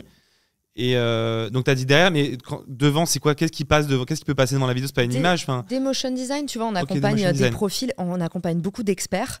On a par exemple un patron de start-up dans l'agritech, on a un mec qui a une boîte dans la data. Et en fait, pour leur permettre d'avoir des propos qui sont hyper intelligibles en 30 secondes, en fait, on a des motion design qui arrivent. C'est l'équation entre X et X. Et en fait, tu as des incrustations écran, on fait arriver des choses pour que, en fait, comme tu sais, quand tu travailles sur des MOOC, des micro-cours, en fait, comment faire en sorte qu'il y ait à la fois la puissance du discours et à la fois l'image. Et ça fait en sorte que tu vas retenir 2 fois mieux l'information. C'est d'avoir justement ces 2 niveaux de discours. Je l'avais pas celle-là, parce que moi je fais beaucoup de reels avec mon podcast, mais j'incruste jamais d'images ou de... tu mets Opus Clip ou GetMunch, qui sont franchement, pour ceux qui nous écoutent, des super logiciels. Enfin, moi en tout cas, parfois je les utilise quand j'ai la flemme, quand je dois aller vite. Après, c'est pas en termes d'image, c'est pas optimisé, ça fait pas des gros bangers, sauf si tu as déjà dit un truc intéressant, parce que c'est de l'IA et du coup ils vont dire tiens, je vais mettre telle image, je vais faire passer tel truc. Mais moi je trouve que, en tout cas de l'extérieur, c'est pas des vidéos leaders d'opinion, c'est pas des belles prods. C'est super intéressant ça. J'avais pas cette notion là dans les reels, que l'image aussi avait un point important, mais en fait de ce que tu dis, on fait les accroches et les... Et il y a aussi le format là où tu tournes à l'agence personnelle. J'ai l'impression que vous avez un studio qui est vraiment pensé pour ça. Comment vous l'avez créé? Il y a les bonnes lumières. C'est le meilleur compliment que tu puisses me faire, Andrea. Parce que c'était chez toi avant, c'est ça? Ouais, mais surtout, en fait, notre gros complexe, c'est qu'aujourd'hui, on trouve que justement, c'est là où on n'est pas scalable. C'est qu'on ne peut pas proposer genre une cheminée. En fait, on est limité en termes de décor. Et je pense que notre étape d'après, là, on s'est dit d'abord, on atteint le million. Et après, derrière, on est en train de voir aussi, on teste différentes antennes. On va en tester une à New York dans pas longtemps. L'étape d'après, c'est OK, trouver un studio dans Paris qui nous permet d'avoir 300 mètres carrés pour s'éclater, pour vraiment aller dans l'ultra-personnalisation. Aujourd'hui, c'est mon home studio, donc effectivement, c'est une bibliothèque avec mon fond. Tu peux varier les couleurs, donc cette bibliothèque peut changer. On a 1000 éléments de décor parce que moi, on m'appelle toujours inspecteur gadget. J'achète plein de gadgets tout le temps. Je vois que toi aussi, t'aimes bien les petites statues et tout. C'est assez ça, mais j'aime bien les petites statuettes. Ouais. Du coup, ça nous permet d'avoir effectivement une polyvalence sur les décors. On a un fond, on a tout optimisé. La bibliothèque, je l'ai faite sur mesure pour que justement, ce soit un espace où, sur 37 mètres carrés, il y ait le maximum d'options possibles. C'est modulable en fait, c'est tu modulable, peux changer mais on peut pas tout faire et ça me flatte beaucoup quand c'est tu marrant, dis ça. Tu vois, ton défaut c'était un truc que j'aimais bien chez vous, donc tu vois. Comme quoi. Et alors donc un truc que je voulais voir avec toi, c'est le fait que tu sois un petit peu le cordonnier bien chaussé, parce que toutes les strates que tu délivres, tu les fais pour toi-même avant, et à chaque fois tu y arrives. tu as déjà C'est réussi gentil. sur LinkedIn. Ouais. Et là, récemment, sur Instagram, je t'ai vu, il y a un Reels qui a fait il a peut-être fait 20 millions de vues, non, c'est possible? Toutes plateformes confondues, je pense qu'il a bien fait 15 ou 16 millions de vues. Ouais. Mais en C'est one shot, énorme. mon maximum, c'est 11 millions sur la même vidéo. Sur une vidéo. Et alors ça, tu dirais que c'est lié à quoi? Il y a un petit peu le fruit du hasard aussi, ou tu l'avais bien préparé avant, il y avait de la méthode, enfin... Parce que tu en as plein d'autres qui ont fait plusieurs millions aussi, alors que tu venais d'arriver sur Instagram et que tu avais moins de 10 000 abonnés. Alors ça, c'est une vraie légende aujourd'hui. C'est vraiment une légende urbaine ou une croyance limitante, appelons ça comme on veut, que sur Instagram, tu peux pas avoir de portée sur un profil jeune. Nous, aujourd'hui, on lance des clients de 0 et on a d'excellents scores. Donc en fait, c'est vraiment une barrière qu'on s'est mis tout seul de faut réchauffer le compte et tout. Alors oui, c'est vrai, faut pas arriver comme un cochon sur un compte tout neuf et poster 5 fois par jour. Mais tu vois, je t'invite à aller voir le profil par exemple de Laurence Kézet. Elle arrive dans la cosmétique, elle nous dit les gars, Instagram, c'est même pas la peine, la cosmétique c'est saturé. Je crois que dans ses premières semaines de diffusion, elle a fait 3 ou 4 millions. C'est énorme. Sur une vidéo, pardon, parce qu'il y a toujours l'effet cumulé, donc elle a fait beaucoup plus. Et d'ailleurs, sur TikTok, elle a aussi fait des millions. Donc je pense que sur son premier mois, elle est environ à 5 millions chez l'agence personnelle, sur de la cosmétique. Jonathan Cohen, il est expert comptable. Donc, là aussi, il nous a dit ouais, je fais un métier pas sexy, Instagram, je suis pas sûre. Son compte, je crois qu'il a 15 000 abonnés au bout de 3 mois chez nous. Organique, que de l'organique. Donc en fait, ça, faut s'enlever ça de la tête. Je pense juste que c'est le biais du survivant, de ceux qui n'ont pas réussi à le faire et qui sont quand même là en train de dire oui, c'est impossible parce que je ne l'ai pas craqué. Mais aujourd'hui, tu peux encore, la puissance des Reels sur Instagram, tout le monde dit oui, en fait, il y a un truc qui est vrai, Andrea, c'est que pour faire de l'acquisition d'abonnés, c'est TikTok. C'est hyper dur de gagner des abonnés sur Instagram. Par contre, faire des vues sur Instagram, aucun problème. Et faire des ventes aussi. Et Laurence, elle a eu énormément de ventes avec justement les vues qu'elle a fait sur ses vidéos. Donc, si tu arrives à faire une vidéo virale, bottom funnel, c'est-à-dire une vidéo nichée, virale, c'est jackpot. Si tu fais une vidéo tofu, par exemple, moi, Les Gentils, c'est une vidéo tofu, ça m'a pas ramené de business directement. C'est ça le truc, c'est que tu peux faire 15 millions de vues sur une vidéo tofu, c'est-à-dire un truc générique, par exemple, opposé, qu'est-ce qu'une personne gentille, un truc très mainstream. Ouais, très mainstream. Très mainstream. Ça va créer de l'attachement. Mais par contre, si tu arrives à faire ça sur une vidéo nichée, sur ton business, par moi, une vidéo comment fonctionne le SEO, et je fais 15 millions, c'est le méga jackpot. Mais est-ce que c'est possible? J'ai l'impression que les 15 millions de vues, tu peux les faire sur du mainstream. Ouais. Mais sur du niché, tu vois, moi je poste des vidéos sur Instagram, je suis en moyenne entre, on va dire, 10 et 20 000 vues par vidéo, 10 et 30 000. Et par contre, ma stratégie, c'est de me dire, de toute façon, quoi qu'il arrive, je vais parler que d'acquisition digitale pour que de toute manière, en cumulé, tout le monde ait l'acquisition digitale en tête, de m'associer en tout cas à l'acquisition digitale. Mais celle qui perce, j'ai l'impression que c'est plus facile de percer sur du mainstream en tout cas. C'est pas seulement plus facile, c'est en fait, aujourd'hui, un facteur de conversion indispensable, c'est la confiance. Et du coup, la confiance, ça se bâtit via de l'expertise, des vidéos beaufou, mais c'est aussi ta personnalité qui crée de la confiance. Moi, souvent, un truc, tu vois, dans les bookings de consulting que j'ai, souvent les gens, ils me disent « J'ai confiance en toi parce que je vois bien que tu es cash et honnête ». Ça, les vidéos d'experts ne traduisent pas que je suis cash et honnête. C'est peut-être les vidéos que j'ai faites où je dis en fait, arrêtons de tourner en rond. Si vous voulez vraiment faire des cadeaux aux gens, dites-leur la vérité.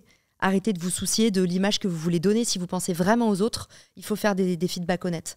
Et je te donne un exemple d'une vidéo qui parle pas de mon business, mais qui va créer de la confiance. Et aujourd'hui, en fait, on est vraiment en mode, soit ton objectif, c'est la conversion, et du coup, il faut faire de l'expertise. Non, en fait, on travaille, c'est toutes les mailles en fait, d'un même système.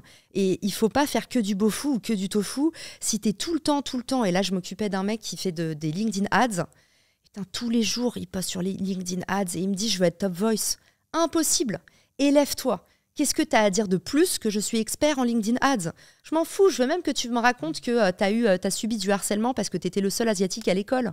Mais aujourd'hui, ce truc-là, ça va te ramener de l'autorité parce que tu n'es pas seulement le mec des LinkedIn Ads qui est expert. À côté de ça, en fait, tu crées de l'attachement. Tu crées le fait que les mecs, ils se disent « Ah bah tiens, en fait, il a autre chose à dire que juste exécuter. » Et c'est ça qui fait que tu passes de expert à marque personnelle, à leader d'opinion. C'est que tu es capable de rassembler les gens. Et comment tu rassembles des gens? Pas seulement avec de l'expertise, avec du contenu relatable, c'est-à-dire on peut se reconnaître en toi. Et ça, c'est fort. J'ai très bien compris, très clair. Et sur LinkedIn, non, parce que là, j'aimerais bien qu'on parle de LinkedIn parce que c'est là ta que spécialité t'adores. à la base. Parce que t'adores. On a parlé de tout sauf de LinkedIn, alors que c'est là où j'ai besoin de plus de conseils. Sachant que t'es arrivé après moi et aujourd'hui t'es devant moi en termes d'abonnés. Ah, dis donc, t'as bien traqué. Donc j'ai bien traqué, quand parce qu'il y a peu de gens en France qui ont dépassé les 100 000 abonnés, je pense. Tu parlais du LinkedIn Top Voice. C'est quoi un petit peu les astuces pour performer? Là, tu disais, là, tu avais quelqu'un qui parlait que de LinkedIn Ads parce qu'il voulait être Top Voice. C'est quoi, voilà, les astuces pour devenir Top Voice sur LinkedIn? Est-ce qu'il y en a ou finalement c'est vraiment dans le temps que ça se fait? Enfin voilà. Hyper intéressant ce que tu as dit. Tu as dit il parlait que de LinkedIn Ads pour être Top Voice. Typiquement, la première chose que je lui ai dit, c'est tu parles trop de LinkedIn Ads pour être Top Voice. Ok. Ah ok, pour être Top Voice, faut pas parler que d'un sujet. En fait, alors si, mais pour être Top Voice, faut pas parler que de son produit. Aujourd'hui, pour être une voix dans ton secteur, dans ton expertise, il faut réussir à lever une communauté. Il faut réussir à avoir un prisme, une tonalité qui est différente. Donc, il faut travailler ta personnalité. Et c'est ça aujourd'hui que LinkedIn récompense, à tel point que ça énerve parfois. Il y a plein de gens qui viennent me voir en me disant « Oui, un tel vient d'avoir son badge Top Voice alors qu'il a 300 abonnés et moi j'en ai 60 000. » C'est vrai que j'ai vu ça récemment. J'étais dégoûté. Ça fait 7 ans que je passe tous les jours et je vois des gens qui sont arrivés. Non, c'était pas moi en plus, Alexandre, hein, je pense, parce qu'on n'en a pas parlé. Mais du coup, je te le dis aussi, il y avait des gens qui avaient genre moins de 10 000 abonnés, qui ont commencé LinkedIn il y a 1 an. Et qui ont eu le badge là récemment. Ouais. Et c'est vrai que pour certaines personnes, dont moi par exemple, qui faisons ça depuis 7 ans, je suis vraiment genre le dinosaure de LinkedIn à poster toutes les semaines. Tu te dis putain, abusé, mais bon voilà, c'est le jeu. On se rend compte que la réussite, ça passe pas que par ce badge là. Mais voilà, comment ils ont réussi à l'avoir, ces gens-là qui sont arrivés récemment comment ils l'ont eu aussi vite? En gros, tu sais, c'est un peu comme à Cannes, celui qui a le film qui a la Palme d'Or, c'est pas celui qui a le fait le plus d'entrées. Et ben aujourd'hui, en tout cas, le postulat de LinkedIn, c'est d'être un anti-réseau social. LinkedIn, en fait, tout le monde pense que LinkedIn veut être un réseau social, alors que LinkedIn veut davantage être, pour moi, une école. En tout cas, une académie. LinkedIn veut révolutionner le monde du travail. Ils veulent devenir la plateforme de la connaissance. Et en fait, leur façon d'y arriver, c'est justement de valoriser l'autorité à la visibilité. C'est pour ça que LinkedIn pondère davantage le temps d'attention sur un post versus l'engagement. C'est pour ça que tout le monde a crié en disant « oui, avant ». Mais en fait, aujourd'hui, LinkedIn se dit « je ne veux pas être une plateforme de vanity metrics ». Et quand tu écoutes les discours du CEO, c'est vraiment un mec, moi j'aime beaucoup ce qu'il dit parce qu'en fait, tu vois que son truc à lui, c'est la connaissance. Il veut bâtir une école. Il veut que LinkedIn, ce soit une école où tu te fais embaucher, où tu te formes, où tu te prépares à l'étape d'après. Et c'est vraiment en fait un écosystème business qu'il veut créer. Tandis que Instagram, finalement, eux, ils vont filer le badge bleu, le fameux badge certified. Alors déjà, maintenant, tu peux l'acheter, mais eux, c'est plutôt à la visibilité ou en fonction de ton engagement. LinkedIn dit « je veux des penseurs sur ma plateforme. Je veux des personnes qui représentent des verticales qui ne sont pas assez représentées. » Donc, c'est comme ça que tu vas avoir une Gladys Ramet qui va avoir un petit nombre d'abonnés, mais qui va être sur la reconversion professionnelle et qui va porter son truc avec beaucoup de déontologie parce que LinkedIn adore ça, le respect des règles, ne pas trop faire des automatisations, rester vraiment sous le radar, créer du contenu de qualité, ne pas automatiser ses commentaires. Donc, l'équipe éditoriale de LinkedIn, on peut se dire oui, c'est un algorithme. Non, c'est LinkedIn News, LinkedIn Actualité qui choisit les top voice et qui se dit tiens, un tel, peut-être que son contenu a bidé, peut-être qu'il n'y a pas eu beaucoup de likes, mais en fait, cette personne pourrait être une rockstar de chez nous. Et ils vont comme ça chercher un peu des profils ambassadeurs. Et pour apprendre des choses, du coup, c'est-à-dire que comme dans ton contenu, tu dois apprendre sur ta thématique, par exemple, là, les reconversions professionnelles, tu dois former, donner de la connaissance aux gens sur la reconversion professionnelle. Donc, ce qui est cool, là, c'est que n'importe qui peut avoir ce badge-là.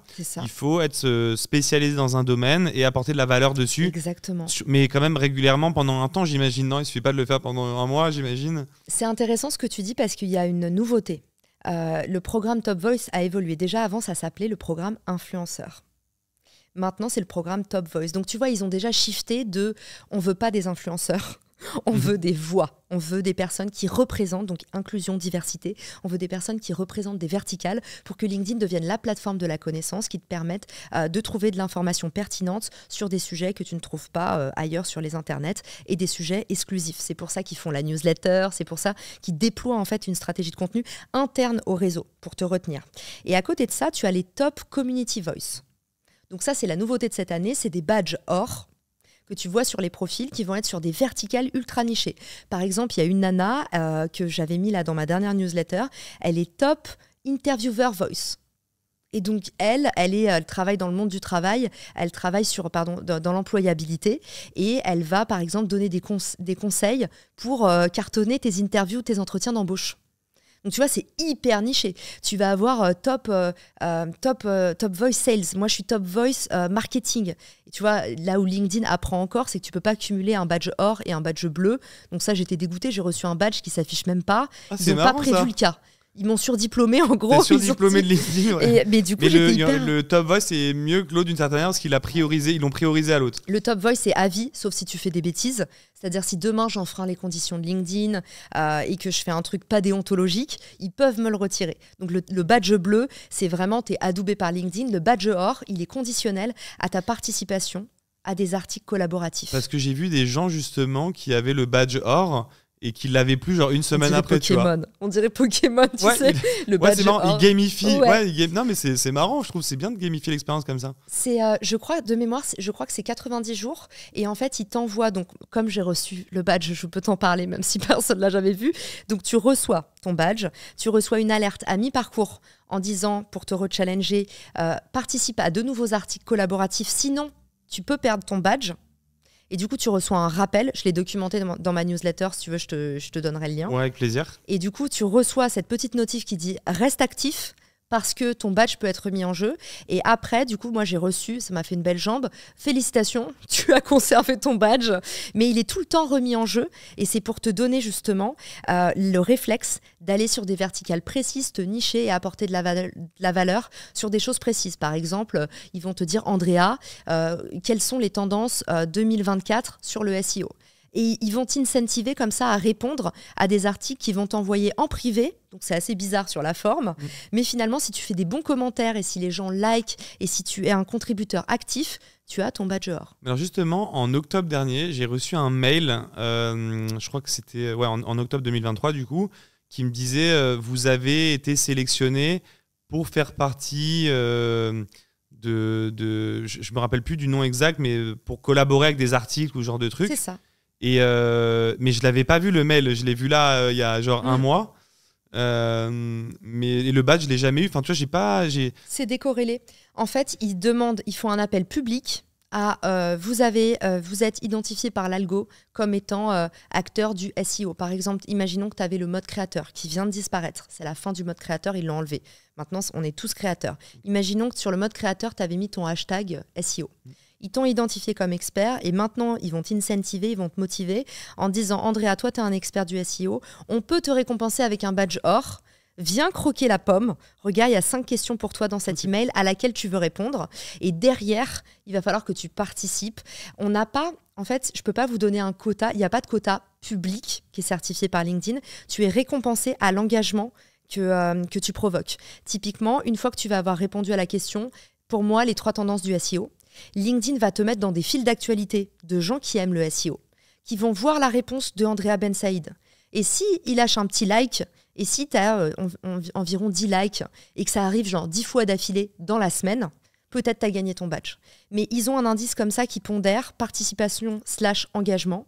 Et du coup, c'est pour ça que ça s'appelle Top Community Voice, c'est les votes du public sur tes réponses. Ça a été quoi ta strat sur LinkedIn, toi, pour évoluer ces 2 dernières années? Tu postais par exemple une fois par semaine, une fois tous les jours? C'était quoi un peu ta strat? Presque une fois par jour depuis 3 ans. Et j'ai jamais délégué parce que j'adore faire des posts. J'adore faire des posts. Donc j'ai vraiment. Moi aussi, j'adore faire des posts. J'étais sur BFM il y a pas longtemps. On me disait, mais comment ça fait que tu écris encore tes posts? Tu dois gérer ta boîte. Je lui dis, j'adore ça. Et je pense que c'est moi, important. Je trouve ça sympa. Ouais. Pour tenir, de toute façon, c'est comme tout, non? Faut vraiment. En fait, c'est le côté sprint/marathon. C'est en fait ceux qui tiennent vraiment sur la durée. C'est ceux qui vont pas se décourager. Comme dans le podcast, tu vois. Le top 1%, c'est les gens qui ont lancé 20 épisodes. En fait, c'est facile toujours d'avoir le top 1. C'est OK, à quel point tu vas avoir la capacité, pour reboucler sur Mark Manson, d'en chier plus que les autres, tu vois. Et moi, je sais que j'adore, là, j'ai pas fait mon post aujourd'hui, je vais poster sur la soirée créateur qu'on a fait hier, mais je vais l'écrire dans le métro, et j'ai trop hâte de l'écrire, j'ai trop hâte de le partager. Et tu postes le week-end aussi, ou juste lundi, vendredi? Honnêtement, je m'impose pas de règles, et je me flagelle pas quand j'ai pas réussi à le faire. Oui, c'est-à-dire si un jour t'oublies, t'es pas non plus ultra rigoureux, surtout, enfin, si t'oublies un jour, c'est pas dramatique. Honnêtement, en général, je fais, on va dire, soit c'est le dimanche après-midi, soit j'arrive à caser dans ma semaine. J'ai un moment, typiquement, la chance que j'ai avec l'agence personnelle, c'est que déjà, je fais une vidéo par semaine. Donc, tous les mercredis, mon contenu, il est en automatique. Tout le jeudi, j'ai mon live. Donc, à partir de là, il me reste que 3 choses à dire par semaine. Okay. Le week-end, c'est cadeau, je fais le kiffomètre de la semaine, les trucs qui me sont arrivés, j'aide une copine, tu vois, où je vais partager un truc un peu newsjacking sur l'actualité. Mais je me laisse, c'est à la fois programmé et à la fois je me laisse un peu de marge de manœuvre. Je suis content, je reçois vendredi Youssef Koutari, que tu dois connaître. J'ai fait une conf avec lui, ouais. Ok, c'est un peu une star, il a plus de 400 000 abonnés, je crois, il a une énorme strate de contenu qui est intéressante à décrypter, je pense. Il a vraiment été il a été un peu précurseur sur certains modèles, notamment le modèle que tout le monde a dû voir où il est avec une pancarte en fait, avec un texte dessus. Et ça, c'est super smart, je trouve. Je pense que c'est un truc qu'il a peut-être pris des États-Unis, je lui demanderai vendredi. Mais la pancarte avec des punchlines, par exemple, un truc tout bête, là on prend en photo avec une pancarte en disant n'abandonnez jamais. Ça cartonne partout. Et ça cartonne. Il a pris ça dans Love Actually, moi c'est ma théorie. Ok. Mais c'est bien, tu mais on devrait pas tous Love le faire. Actually? Oh, j'ai vu dans tes yeux que t'as pas regardé ce film culte. Bon, c'est très zouze. Ah, peut-être que je l'ai vu, si, c'est un film très connu. À la fin, il déclare sa flamme avec des pancartes parce qu'il peut pas parler. Ah putain, non, je vois. Et voilà, bon, scène hyper culte. On vous attend dans les commentaires pour ceux qui ont la ref. Mais on devrait tous faire ça sur LinkedIn. Et d'ailleurs, j'ai vu Guillaume Houbèche commencer à le faire là récemment avec plutôt des petits mots, des post-it. Ouais, il fait de la visualisation, de la simplification graphique. Ce que nous, justement, on fait dans les illustrations de Reels. Ce qui marche hyper bien. D'avoir un schéma ou tu vois un motion design, quelque chose qui appuie ta pensée et l'illustre. Donc du coup, c'est quoi la suite? Alors là, tu as percé tous les réseaux, l'agence personnelle, le podcast, le livre. Tu peux nous dire un mot sur le livre? Là, c'est mon gros challenge. Honnêtement, j'ai pas beaucoup dormi ces derniers mois parce que c'est un travail colossal. Je m'y attendais pas. Et du coup, le livre là va sortir début mai. Et on va dire que ça va me prendre environ 3 mois. Moi, je fais souvent des sprints. C'est-à-dire que je me dis, OK, 3 mois sur tel sujet, mon objectif, c'est ça. Donc là, sur les 3 prochains mois, incluant l'été, c'est vraiment la sortie du livre. Et je pense qu'à partir de septembre, mon prochain focus, ça va être accompagner l'agence personnelle sur l'étape d'après, qui va être soit hyper scale de créateurs. On nous demande énormément, en fait, des créateurs qui nous disent, je veux venir, mais en fait, je suis prêt à mettre un gros ticket de genre 25 000 € par mois, mais je veux avoir 15 millions de vues. Et en fait, pour l'instant, nous, ce qu'on fait, c'est l'étape de 0 à 1. Donc, des entrepreneurs qui veulent se lancer sur les réseaux. On a des premières grosses têtes, des Caro Jurado, par exemple, des profils qui ont déjà 60 000, 100 000 abonnés, par exemple, pour Nina Ramen. Et en fait, comment est-ce qu'on les accompagne à l'étape d'après? Donc, des plans un peu hyper grosses, où on va créer des tactiques pour faire aussi des nurturing de comptes. Tu vois, toutes les stratégies que tu connais avec Instagram, aller capitaliser sur d'autres comptes, aller leur choper des interviews, en fait, incarner un peu les RP du futur. Donc, on a ça sur l'agence personnelle en gros enjeu pour aller densifier l'offre et les plans employé advocacy. Aller travailler avec des gros groupes, des AXA, des FH, comment est-ce qu'on peut parler différemment de secteurs industriels qui sont pas du tout aujourd'hui encore vulgarisés. Je pense qu'il y a un énorme business à faire sur l'employé advocacy. Là, en t'en parlant, je réalise qu'il y a un SaaS, il y a un outil à lancer là-dessus. Je trouve ça dingue, comme on est en retard là-dessus. T'imagines un tool demain qui réunirait tous les employés, tous les collaborateurs d'une société, quel que soit le niveau, pour pousser du contenu ensemble sur les réseaux. Ça existe, mais c'est mal exécuté. Et en fait, là où ça marche pas... Il n'y a pas un bon outil, je trouve, là-dessus, si un très bon outil que personne n'en utilise. Alors, il y avait Agorapulse qui avait le nom me manque, mais en fait, en général, moi, je récupère les gens qui sont déçus de ces plateformes parce qu'ils ont mis leurs employés sur une plateforme bien vendue par un commercial qui leur a dit vous pouvez pousser le contenu, comme ça tout le monde reçoit, comme un communiqué de presse, tout le monde reçoit la news à reposter. Et en fait, les gens sont pas des hommes sandwich. Donc, ça a créé une rupture de confiance entre les employés qui disent en fait je suis pas là pour faire ta pub, c'est un travail en plus que tu me demandes, et du coup les équipes com qui disent mais ça n'a pas marché. Et en fait ce qui marche en employé advocacy et dans la vie en général, c'est le gagnant-gagnant. C'est ok, moi je veux que tu m'aides à faire rayonner mon entreprise, mais derrière je vais moi te mettre plus en avant et faire en sorte que tu gagnes des abonnés, que tu gagnes, on en parlait, ta liberté. Le fait aussi de leur faire prendre la parole aussi, quoi. Pas simplement venir liker les posts du boss, mais que tout le monde... le schéma ascendant horrible. Ouais. Non, c'est horrible. Non, mais nous, par exemple, on le fait grave chez Eskimos, que tout le monde poste et après on se rebalance les infos. Moi, je trouve ça génial parce que, par exemple, j'ai déjà eu des gens dans ma boîte qui n'étaient pas forcément trop motivés par ça. Ouais. Et je trouve ça dommage parce qu'en fait, ça les met grave en lumière. Et donc, en tout cas, ouais, sur l'employé advocacy, je pense qu'il y a vraiment un boulevard de ouf. Et sur le livre, alors, ça va parler de quoi? Tu peux nous dire un mot sur ce livre? C'est la stratégie pour créer ta marque personnelle. Donc en fait, évidemment, c'est un livre actionnable. Et l'idée, c'est tu suis le parcours d'un héros. Donc ça s'appelle From Zero to Hero. Et l'idée, c'est que tout le monde soit capable, à la fin du livre, d'avoir tracé les contours de sa marque personnelle. En fait, c'est ma méthode de coaching, mais accessible pour 20 €. Et ça permet en fait juste d'avoir aussi sur la serviette un petit bouquin où tu te dis à chaque fois que je craque un chapitre, chapitre 1, tu vois, c'est se lancer. Chapitre 2, c'est le positionnement. Chapitre 3, c'est l'offre. Chapitre 4, c'est le réseau. Et en fait, à chaque fois, tu as un atelier à la fin. Comment est-ce que je peux utiliser ce que j'ai compris pendant le chapitre? Pour moi, je donne un exemple. On ne sait jamais comment se raconter ou partager son histoire. Je vais donner, il y a un petit atelier où en fait, tu fais le milestone, tu traces ta ligne de vie.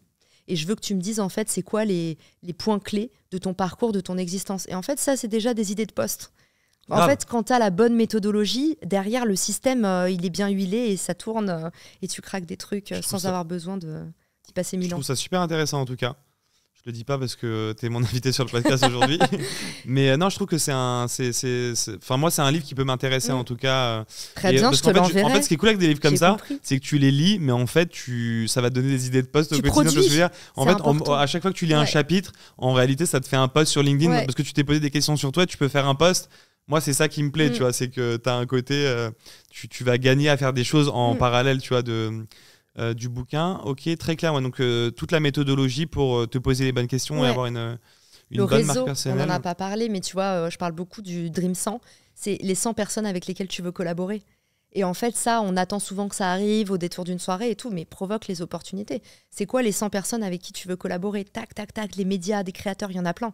Et en fait, déjà, les tracer, les visualiser, c'est déjà limite l'étape d'après. Tu es déjà en train d'agir. Tu le sors comment ton livre? Parce que là, moi, je vais sortir un livre aussi, pareil que toi, là, normalement, là, ce mois-ci ou le mois prochain. Ah, bravo, je savais pas. Ouais, sur le. Bon, alors, moi, c'est un livre très technique sur en gros, le SEO. C'est le guide complet du SEO. Tu nous as fait encore un bon beau fou. Voilà, exactement. Un bon beau fou, celui-là, pour le coup. Presque tofu, mais on va dire non, plus beau fou, pardon. Mais en gros, l'idée, c'était de me dire aujourd'hui, il y a des tonnes de gens qui lancent un blog, des gens qui deviennent indépendants, et ça peut pas être des clients d'Eskimos. Pourtant, moi, j'ai une expertise de malade dans ce domaine-là. Donc, le livre, il est pour tous ces gens-là qui n'ont pas de budget. Et en gros, grâce à ce livre-là, en gros, tu peux créer ton site WordPress et demain te positionner premier sur, par exemple, professeur de yoga à Bordeaux, tu vois, ou coach sportif à Lille, tu vois, sur des niches très spécifiques. En gros, le bouquin te permet de te référencer toi-même et de faire du business avec ton activité. Donc, c'est vraiment pour tous les indépendants que je peux pas avoir. Et donc, du coup, je vais lancer sur Amazon parce que ça me saoulait de le faire avec un éditeur. Je voyais pas forcément l'intérêt. Donc, ça m'intéressait d'avoir toi ton avis, comment tu produis ton livre. Et tu vois, pour tous les gens qui veulent à un moment donné lancer un livre, moi, je trouve qu'Amazon, c'est génial pour ça.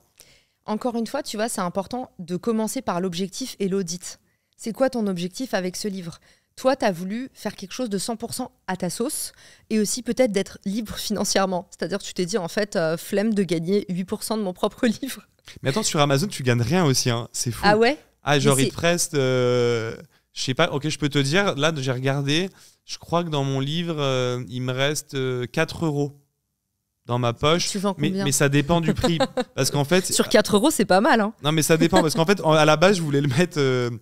je voulais le mettre à 20 € à la base, sauf qu'avec l'impression, etc., il me restait plus loin, ça marchait pas.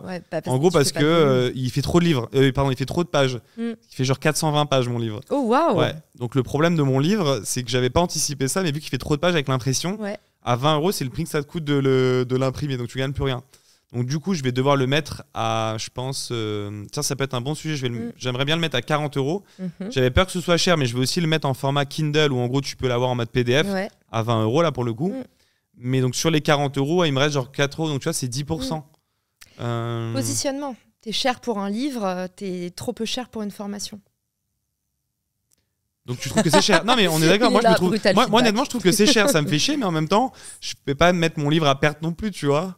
Ouais, mais est-ce que c'est le bon format alors? Est-ce que c'est le bon? Tu t'es bien positionné? Je suis parti un peu vite dans mon projet. Il y a tellement de sujets dans le SEO. Je veux que les gens en aient pour leur argent. C'est-à-dire que je veux que quand même, je voulais traiter tous les sujets. C'est-à-dire que tu as ton site WordPress, tu veux l'optimiser. Je voulais pas qu'il manque un truc ou qui t'empêche d'optimiser une page ou de bien comprendre. Donc je suis allé au bout de ma démarche. Mais en allant au bout de ma démarche, effectivement, j'ai un livre qui est un gros livre. C'est un petit peu la bible du SEO. Tu la mets à côté de ton livre si tu es en train de lancer ton business. L'avantage, c'est que pour quand même, on va dire, 40 €, tu as tout le savoir quand même pour quand même développer ton business en ligne. Je me dis que ça va. Si jamais ce livre, le positionnement, ça marche pas parce que positionné trop haut, la cible qui achète des livres, 40 €, ça leur paraît trop cher, tu mets tout dans un prompteur et tu fais une formation vidéo. Je te l'héberge à l'agence personnelle. En e-learning, ouais. Honnêtement, il n'y a pas longtemps... Ouais, mais c'est chaud, non, parce qu'il y a quand même pas mal de... C'est assez technique en vidéo, je crois que j'aurais un petit peu de mal à le... Je pourrais, mais... Si c'est technique, justement, tu peux bien l'illustrer. En fait, j'aimais bien le format bouquin. J'aimais bien aussi le format... On a un e-learning chez Eskimos qui est un peu plus technique. Mais voilà, je voulais te challenger un petit peu sur lancer un bouquin, comment ça marche. Et toi, quelle option tu as choisi? Moi, j'ai choisi l'option éditeur parce que justement, je voulais apprendre. Et du coup, j'ai surtout pas voulu faire moi-même. Ça prend trop de temps. On a pris deux chemins différents, j'ai l'impression. Exactement. Moi, mon driver, dans tous les cas, avec ce livre, en aucun cas, je me suis dit que ce livre allait m'apporter de l'argent. J'ai plutôt même choisi d'en perdre. C'est un investissement. Mais personne gagne de l'argent avec un livre. Moi, j'en ai perdu parce que j'ai voulu faire ma couve toute seule. Je me suis fait un kiff. Je me suis fait un vrai kiff. J'ai toujours rêvé d'avoir un livre parce que je me suis dit, aujourd'hui, moi, ce qui m'intéresse, tu te souviens, personal brand, je suis un guide. Moi, ce que j'aime, c'est mettre la connaissance à portée du plus grand nombre. C'est un peu ma mission de vie. Et du coup, le premier truc, c'est que je me dis, c'est bien, Caro, de vendre des coachings à X € de l'heure. Mais aujourd'hui, je fais ça parce que j'ai une problématique de bande passante et que ça m'intéresse, c'est un truc que j'adore faire. Je ne pourrais pas le faire moins cher, sinon je serais en burn-out. Donc je me suis dit, comment est-ce que je peux, tout ce que j'ai appris, le mettre à l'échelle du plus grand nombre et faire en sorte qu'en fait, il n'y ait pas de barrière à l'accès, que la marque personnelle, ce ne soit pas un truc qui soit réservé aux CEO, que ça aide aussi des solopreneurs à se lancer, que ça permette à des salariés de mieux négocier leur salaire, de devenir indispensables en entreprise, de mieux comprendre leurs valeurs. Et du coup, je me suis dit, je veux que ma méthode, elle coûte 20 balles et que je veux que ma méthode, elle soit intelligible. Et je n'avais pas les codes de l'édition. Donc j'ai choisi mon éditrice. J'ai pas pris l'éditeur le plus top que j'aurais pu avoir. Honnêtement, Eroll Business, j'adore, c'est très prestigieux. J'aurais pu avoir un éditeur qui mette plus les moyens, tout ça. Moi, j'ai choisi un humain que j'adore. Chloé, mon éditrice, elle m'a dit, je vais t'accompagner. Elle m'a fait des remarques qui m'ont fait avancer. Et je me suis dit, en fait, elle va me faire performer. Avec elle, je vais apprendre, je vais comprendre. Et j'ai eu en fait tout de suite ce lien où dès le premier meeting, elle m'a soufflé. J'ai appris plein de trucs. J'ai dit, OK, c'est toi mon investissement et j'investis dans ce livre. Je veux le faire avec toi. Intéressant. Non, je comprends. Mais en même temps, je me dis, si ton livre était sur Amazon, vu que ta communauté te suit pas mal sur les réseaux... Je l'aurais pas fait sur Amazon parce qu'aujourd'hui, si j'ai envie de faire du revenu, honnêtement... Mais c'est pas du revenu sur Amazon, tu fais pas de revenu...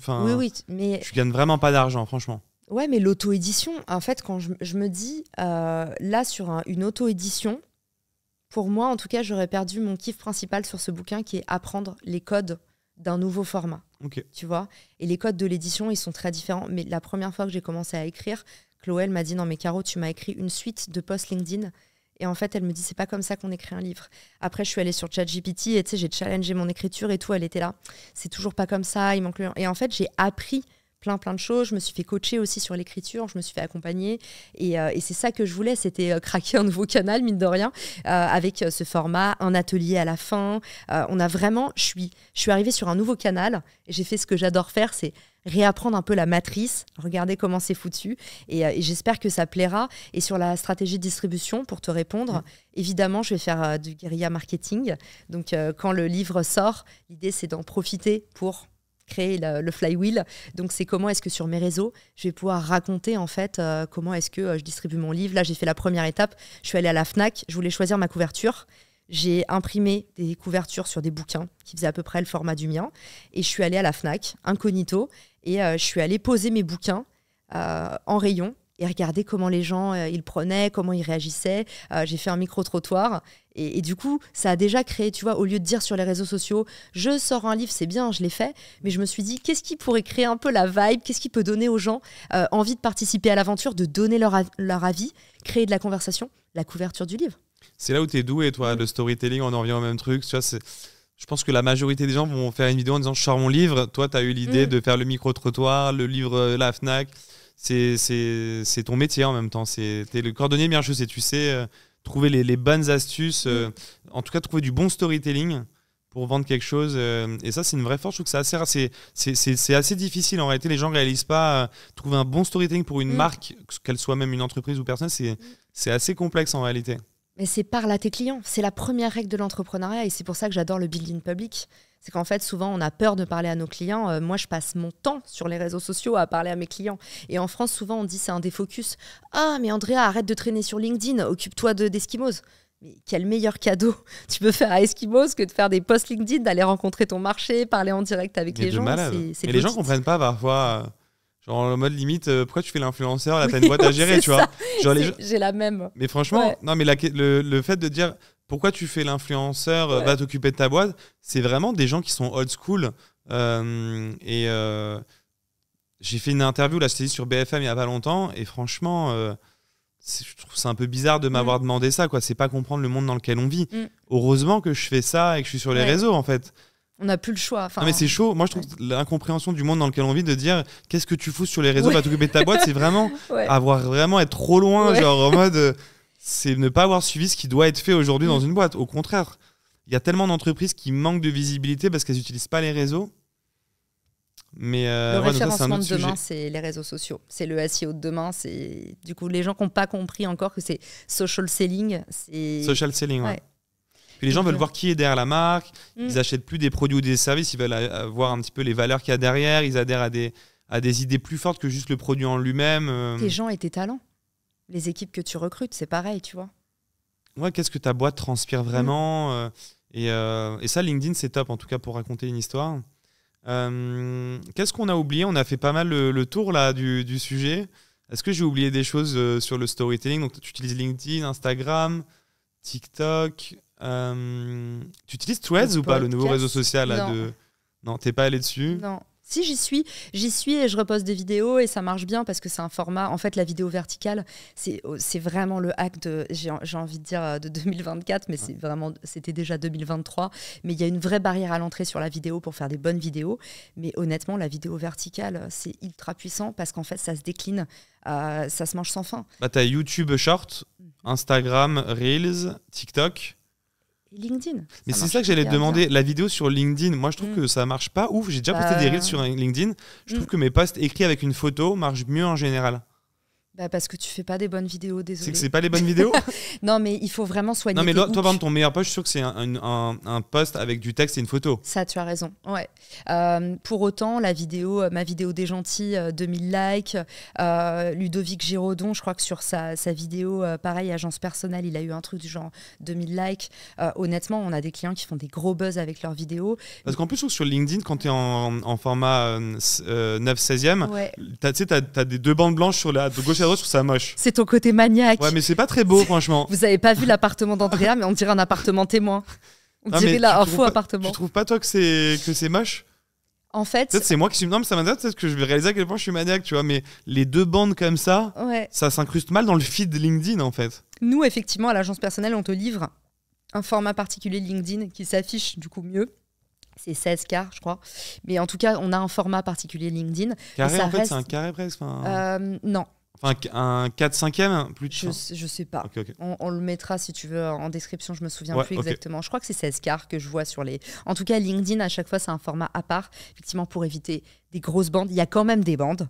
Mais l'idée, c'est que sur mobile, en fait, c'est hyper immersif, ça s'affiche bien. Et aujourd'hui, 60% du trafic sur LinkedIn est mobile. Donc, même le réseau social le plus. Non. Mais non, moi, j'aurais dit plus. LinkedIn, c'est quand même le réseau social du bureau. Les gens sont beaucoup sur LinkedIn depuis l'ordinateur. Parce que le trafic YouTube, moi quand je regarde pour mon podcast Little Big Things, mon format YouTube, je suis genre à 95% en mobile sur YouTube. Ça m'étonne pas. C'est fou. Sans parler de Instagram. Qui a Instagram depuis un ordinateur Instagram, ça doit être pareil, ça doit être 99%. Donc LinkedIn, il y a encore un peu de desktop, bizarrement. Ouais. Les stats LinkedIn par LinkedIn. Voilà. Et d'où l'importance aussi des sous-titres, particulièrement sur LinkedIn, parce que ça reste en fait un instrument de travail. J'adore parce que souvent on me dit LinkedIn, moi j'aime bien parce que c'est le seul réseau social que tu peux avoir ouvert au bureau sans que ton boss y passe et ils se disent ah putain, elle est en train de rien foutre. Et du coup, c'est pour ça qu'il faut bien mettre des sous-titres sur tes vidéos parce qu'il y a beaucoup de personnes qui utilisent LinkedIn au bureau. Donc, ça, c'est la base, sans le son. Sans le son, même sur Meta et tout, c'est un peu la base. Il y a un truc aussi dont on parle pas assez. Je trouve que moi, pour performer sur Instagram et TikTok aujourd'hui, je l'ai vu parce que j'ai mon compte Instagram de Little Big Things qui est en train d'exploser. Et en fait, j'ai testé plein de trucs. Et le truc que j'ai trouvé qui marchait, c'est de bourriner. Comme c'est ce que tu fais tout le temps. Sur LinkedIn aussi. Mais non, sur mon compte perso Instagram, par exemple, je poste une fois toutes les semaines. Parfois même, je poste rien pendant 2-3 semaines. Mais donc, sur le compte Little Big Things, j'ai posté 2 fois par jour. Une fois à 15h, une fois à 18h. Et là, le truc est parti en explosion. Et est-ce que c'est pas ça la recette sur Instagram de bourriner ? Si tu peux te le permettre, oui. Et honnêtement, je fais une différence entre les comptes personnels et les comptes de curation. Je m'explique. Ton compte podcast, pour moi, c'est un compte de curation. T'en as énormément. Tu vas avoir, par exemple, les citations inspirantes ou Best Podcast français. Tu vois, en fait, ça, c'est des comptes où dessus, il y a plein de contenus qui montrent tout le temps une image différente. Donc, sur ton compte podcast, tu vas avoir tes invités. Donc, il n'y a pas de Zoom fatigue. Sur ton compte perso, Andrea Ben Saïd, 2 vidéos par jour, c'est une bonne stratégie pour faire de la croissance, mais c'est l'approche bourrin où tu vas avoir moins de rétention parce qu'en fait, tu peux aussi facilement saouler les gens. Donc moi, je distingue toujours la marque personnelle sur laquelle il faut quand même créer un peu l'effet de rareté. Il faut, si possible, avoir différents formats. Moi, je ne poste pas que des vidéos. Je vais faire aussi des single posts. Je vais raconter d'autres histoires en stories. Donc l'idée, vraiment, la marque personnelle, il faut faire attention à ce que ce ne soit pas tout le temps toi. Si tu tabasses tout le temps avec le même format, ça va vraiment créer un effet, pour moi, goulot d'étranglement que tu n'as pas sur ton podcast à toi, parce que ça bouge. Ouais, je vais saouler mes amis, je vais saouler tout le monde. Ils vont voir ma tête. Nos amis, on les saoule tous. Mais tu sais que je les saoule déjà tous, moi. Tu sais que mes amis pètent un câble. Genre, ils sont vraiment saoulés de moi parce que, genre, ils voient trop ma tête dans leur feed et ils sont saoulés au bout d'un moment. Ils ont qu'à pas rester. En fait, s'ils voient trop notre tête, c'est aussi qu'ils restent sur nos vidéos. Donc, t'as ça peut-être continue. raison. Ah bah oui, l'algo. Mais non, là où j'ai été choqué, c'est le manque d'engagement, la baisse d'engagement sur Instagram. C'est-à-dire que tu regardes Instagram il y a 1 an, 100 000 vues, tu fais genre 10 000 likes. Aujourd'hui, 100 000 vues, tu peux faire genre 500 likes. Enfin, il y a une diminution, je trouve. Alors peut-être c'est moi mais j'ai quand même un peu vu ça partout. C'est d'ailleurs pour ça que Instagram a créé la feature de masquer le nombre de j'aime. Parce qu'ils ont dû avoir un souci à ce niveau-là. Ils se sont dit, on va mettre du mascara sur un coca, on va cacher le truc. Exactement. C'est pour ça qu'ils ont caché, je pense. Je pense que c'est particulièrement vrai sur ton compte, parce qu'en tout cas, quand tu m'en parles, tu as l'air de traiter tout le temps des mêmes thématiques. Ah mais moi j'ai un problème sur mon compte perso, c'est-à-dire que mon compte Little Big Things cartonne, mais le mien, c'est vrai que chaque vidéo, je rabâche le truc, mais comme je t'ai dit, je suis un peu rentré par la force, c'est-à-dire que les gens savent ce que je fais, en étant passé peut-être par la case un peu saoulante, mais effectivement mon objectif c'est de diversifier un petit peu plus. Et typiquement, dans le futur. Tu vois, sur l'investissement, on t'a vu dans des classements, tu prends très peu la parole là-dessus, ça peut être intéressant. En fait, t'incarnes un peu la figure du self-made, tu vois. Quand je suis arrivée ici, tu m'as dit, j'ai vécu toute ma vie dans 40 mètres carrés et tout d'un coup, je suis là. Et en fait, t'as plein d'histoires relatable, tu vois, dans lesquelles tout le monde peut se projeter, plus que le SEO, qui parle à tout le monde et que tu pourrais mettre en avant parce qu'aujourd'hui, dans l'entrepreneuriat, il y a une autre facette de l'histoire qui, je pense, est plus engageante et qui va te permettre d'aller à l'étape d'après. C'est ta personnalité, tu vois. C'est qu'est-ce qui fait que je suis la personne que je suis aujourd'hui. Je suis mordue de développement personnel. J'adore jouer au paddle. Tu vois, Hugo Benz, il fait ça très bien. Lui, il a créé une communauté très vite parce qu'il a craqué le truc de la personnalité. Je vais pas juste parler de j'ai lancé 3 boîtes et je vais pas tout le temps rabâcher le même truc. C'est, tu vois, le jour où tu vas parler à la fois d'investissement, à la fois de frugalité, typiquement de voilà, je me suis forcée, comportement un peu striver, j'en ai bavé toute ma vie. En fait, il y a plein de traits saillants déjà là, avec très peu de temps d'échange avec toi. Il y a plein de traits saillants que tu pourrais creuser et dans lesquels en fait tu créerais de l'attachement et des gens qui ont envie de te suivre et pas pour le SEO. J'aimerais vraiment le faire, mais je l'ai déjà fait sur LinkedIn et j'ai cartonné. Ouais, oui, j'ai vu. Ouais, mais par contre, c'est vrai que j'ai un côté un peu pudique. C'est vrai que je préfère mettre l'accent sur mon expertise technique. Tu vois, là, j'ai écrit un bouquin. J'aurais pu raconter un bouquin 0 à, tu vois, des centaines de millions de trucs comme ça, mais j'ai voulu aller sur l'expertise. Donc c'est vrai que je me rabats un peu là-dessus parce que l'idée, c'est de donner de la connaissance, de montrer l'expertise qu'on a chez Eskimos et du coup, vraiment de gagner des nouveaux clients. Mais c'est vrai que je pense que j'aurais plus de résultats si j'allais sur d'autres sujets. Et peut-être que tu t'éclaterais parce que tu as un côté maker en fait. Toi, t'adores mettre les mains dans le cambouis, t'adores regarder comment les trucs sont foutus, t'as commencé avec le SEO, mais pour te connaître un petit peu, t'as d'autres projets, tu regardes, tu bidouilles, tu parles avec des devs, est-ce que tu peux me faire ça ? En fait, ce côté maker, aujourd'hui, dans l'entrepreneuriat, t'as pas beaucoup de leaders d'opinion qui sont à partager ça, à expliquer. Tu disais dans le growth hacking, tu vois, ça t'intéresse. Ça m'intéresse grave, mais par contre, ça prend du temps de créer ce contenu, tu vois. C'est ça le... C'est pour ça qu'il faut industrialiser. Voilà, tu viens de signer un nouveau client, là, voilà. Je suis nouveau client de l'agence personnelle. En live. Non, mais c'est vrai que ça prend du temps de créer du contenu entre le business, le podcast, le truc. Mais tu vas créer, en fait, avec la Content Factory, l'idée, c'est des pièces, il ne faut pas que tu les mettes en opposition. C'est des pièces, en fait, où tout... Le podcast va renvoyer vers toi. Enfin, tu vois, ce qu'on fait beaucoup, justement, avec nos clients, c'est le cross-post. Donc là, Andrea prend la parole sur son podcast, là, il prend la parole sur un autre podcast. Là. Et en fait, c'est ça qui va faire que ton compte perso, il va monter, il va avoir l'effet traînée de poudre que tu réussis à avoir sur Little Building parce que tu vas raconter des nouvelles histoires et tu vas te mettre aussi en collab avec d'autres personnes, avec ton Dream 100. Après, la vérité qu'il y a aussi, c'est que grâce à ce podcast-là, je fais des podcasts qui durent 2-3 heures parfois. Les gens qui me suivent au fur et à mesure apprennent à me connaître. Tu vois, là, j'ai une discussion avec toi. Même s'ils ne voient pas Meryl sur Instagram, etc., ils m'ont un petit peu plus connu dans cet épisode. Ils me connaîtront un peu mieux dans l'épisode d'après. Donc, mine de rien, le podcast, c'est cool pour ça, je trouve. Parce que les gens apprennent à te connaître au fur et à mesure des épisodes, malgré le contenu. Et puis, quelqu'un qui t'écoute 2 heures, pour le coup, il te connaît vraiment mieux que peut-être un Reels qui prend 1 minute tu vois, d'un passage. Mais de toute façon, le but, c'est toujours de tout faire, d'être bon partout. À la fin des épisodes, j'aime bien demander un petit service à mes invités. Non, je dois t'aider à déménager. Non, c'est mort, il pèse trop lourd ces meubles. Tu m'as dit que j'avais les mêmes canapés en plus qu'un autre podcast, j'étais pas content en arrivant. C'est pas un autre podcast, c'est le studio qui produit tous les podcasts. Oui, c'est le studio qui produit tous les podcasts en plus. Mais ça, c'est chiant pour moi du coup, parce que pour me différencier... c'est pas grave, on va changer, moi je te les rachète la moitié du prix, c'est ça? Oh putain, non, pas ceux-là. Ouais, donc j'aime bien gratter un petit truc, et c'est aussi un petit hack comme ça, les gens qui vont jusqu'au bout, ils peuvent avoir un petit truc. Qu'est-ce qu'on pourrait offrir aux gens qui nous écoutent? Parfois c'est des codes promo. Moi je voyais bien peut-être offrir quelques petits livres là, parce que je le trouve génial, à un nombre de personnes. C'est pas qu'est-ce qu'on peut faire, qu'est-ce qu'on peut imaginer? Ouais, je peux faire gagner un livre si tu veux. On peut faire gagner un livre. Allez, est-ce qu'on peut faire gagner 3 livres? Bah oui, mais alors sur des canaux différents. 3 livres, mais comment comment on leur fait gagner? Parce que on leur fait utiliser un code promo. Les 3 premiers qui viennent t'envoyer un message avec le code LBT. Les 3 premiers, ça va pas. Tu sais pourquoi? C'est qu'en fait, du coup, la longueur de vie de notre concours, c'est vite vu. Ils ont tout de suite gagné. Bah non, parce qu'il sait pas quel est le premier qui envoie le code, si. Ou si le mec il voit le truc 72 heures après, il va pas jouer. T'as raison. Aide-moi un petit peu. Ok, pas mal. Ah, t'es doué. Je pense que moi, en tout cas, si tu veux partir sur les jeux concours, ce qui marche bien, c'est les tirages au sort. Ce qui marche bien, c'est liker un ami pour participer. Je trouve que le partage, c'est trop engageant et c'est relou. Moi, j'aime bien d'abord privilégier l'expérience. Je sais que j'ai pas envie de partager un concours en story, par exemple. Donc, si je le fais pas moi, je veux pas que les autres aient à le faire.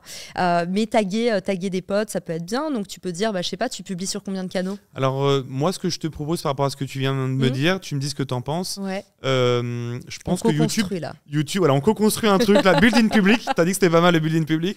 On poste la vidéo sur YouTube et tous les gens qui commentent LBT en majuscule, on en tire au sort 3 dans les gens qui vont commenter. Et Allez. on offre après, au bout de, j'en sais rien, 2 semaines, 3 semaines, un mois, Ok. on offre... C'est toi qui géreras le SAV avec tes règles de concours aussi Voilà, floues. exactement. Donc je choisirai, du coup, je t'enverrai les adresses mail des 3 personnes qu'on a sélectionnées. Ok. Non, mais je pense qu'il y a des gens qui vont être très intéressés par le personal branding, comment créer sa marque personnelle, et pour le coup, qui sont très contents de gagner ces 3 bouquins. Puis en plus, les commentaires, ça augmente le reach de la vidéo, donc moi, je serais gagnant aussi, tu vois. Exactement. Mais si j'étais toi, je ferais un concours par canal. Ok. Et du coup, je sais que tu vas faire un reel sur Insta, que tu vas faire certainement un post sur LinkedIn. Donc, j'aurais fait sur ces 3 livres, je les aurais pas mis sous la vidéo YouTube, mais j'aurais fait un par canal pour faire un peu monter la sauce. Tu Pas vois. mal, mais ça, c'est compliqué L'égalité à des organiser, chances. non? C'est L'égalité des chances, non? Ok, donc je fais un post LinkedIn. Ouais. Et et à la fin, je leur demande de commenter Mm. pour gagner. Donc je pourrais peut-être le faire LinkedIn, YouTube, sur Instagram, ma voix. Je pense que ça marchera hyper bien sur Instagram aussi, dans Ah tes ouais commentaires. Ah oui. Ok. C'est allez, là où on fait ça. les gens, ils sont là pour Et comme se ça, on en détendre, fait ils sont gagner là un pour par jouer. plateforme. Bah ouais. Ok, très bon. Ok, allez, on fait ça. On en tirera un au sort par plateforme. Donc un sur YouTube, un sur LinkedIn, un sur YouTube, un sur LinkedIn et un sur Instagram. Top. Bah, c'est sympa de jouer le jeu. Merci Avec beaucoup. Ça plaisir. fera un petit cadeau pour les gens qui m'écoutent. Comme ça, les gens qui m'écoutent jusqu'au bout aussi sont récompensés. Mhm. C'est pas con. Watch time. C'est pas connais. con. Watch time. Voilà. Et bah, écoute, c'était un plaisir d'échanger avec toi. Merci d'avoir accepté l'invitation. Et est-ce qu'on auras un dernier truc à rajouter? Peut-être un conseil pour quelqu'un qui se lancerait de zéro pour performer sur les réseaux. Tu lui conseillerais quel réseau? Enfin voilà, un petite astuce pour quelqu'un qui se lancerait. Alors, je peux pas conseiller un réseau. Évidemment, tout le monde pense que j'ai des parts dans LinkedIn maintenant. C'est difficile de conseiller un réseau sans rien savoir de la personne. Donc, je suis contre le marketing d'arracheur de dents, du genre il faut aller sur tel canal. Je pense que le format hyper intéressant à explorer cette année parce qu'il est distinctif, parce qu'il y a plus de barrières à l'entrée, c'est la vidéo. Et un des meilleurs conseils qu'on m'ait donné sur l'entrepreneuriat, je crois que c'est Reid Hoffman qui disait justement soyez gourmand quand tout le monde est peureux et soyez peureux quand tout le monde est gourmand. En gros, essayez d'aller à contre-courant tout le temps. Donc c'est la mode du format court, faites du format long. Essayez en tout cas vraiment de vous écouter, capitaliser sur vos forces et regardez là où vous allez combler un trou dans la raquette. Ça, c'est important. C'est ça le secret du positionnement, c'est d'aller se mettre en fait là où personne n'est allé et du coup d'arriver avec quelque chose de vraiment unique. Tu aurais un exemple là parce que j'ai l'impression que tout a été un petit peu fait. Non. Quand tu dis là où aller ou là où les gens n'ont pas été, c'est par rapport au discours ou par rapport au format Par rapport à tout, tu vois, typiquement, moi, je voulais faire un podcast marketing. On m'a dit, notamment mes potes m'ont dit « Oh, t'as encore que ça à foutre de faire des réseaux sociaux, développe ta boîte. » Et on m'a dit, surtout, il y a déjà trop de podcasts marketing. Et honnêtement, je me suis dit, en fait, il y a 1000 podcasts marketing, mais il n'y a aucun podcast marketing où, en fait, c'est vraiment de l'actionnable et où c'est pas centré sur l'invité, mais c'est centré sur répondre à une question, une problématique clé, genre la trousse à outils du marketeur ou de l'entrepreneur. Et du coup, voilà, je me suis dit, là, il y a de la demande. Il y a une demande qui n'est pas répondue, un peu comme sur Google, dans le SEO, tu connais. C'est OK, quels sont les termes? Je bosse dans le partenariat. Je regarde partenariat. OK, c'est quoi la demande la plus courante? Je vais regarder sur les forums. J'ai OK, ça n'a pas été fait. Ça, personne ne l'a craqué. OK, je me mets ici. Bon, faut des tonnes d'étapes pour faire un bon positionnement, mais en tout cas, bien analyser son marché, auditer, comprendre, parler à tes clients, et c'est comme ça que tu trouves là où tu peux te positionner et ce qui n'a pas encore été fait. Et tu vois, même sur LinkedIn, il y a encore plein de choses qui n'ont pas été faites. Moi, je fais une hotline, je réponds en direct à des questions tous les jeudis. Alors, c'est un format un peu casse-pipe. Tu vois, il y a plein de gens qui disent « Ouah, c'est dur !» Mais en fait, là où la barrière à l'entrée, souvent, elle est la plus haute, c'est là où vous allez être le plus distinctif. Donc innover, pas hésiter à innover, aller sur un nouveau format. Puis au pire, si ça marche pas, l'avantage des réseaux sociaux, c'est que ça fait pas de vues. Donc personne n'a vu votre fail, donc vous pouvez recommencer. Trop bien. Bah écoute, merci pour tous ces conseils. Avec plaisir. Merci pour ton temps et puis à bientôt du coup. Salut à tous, ciao ciao.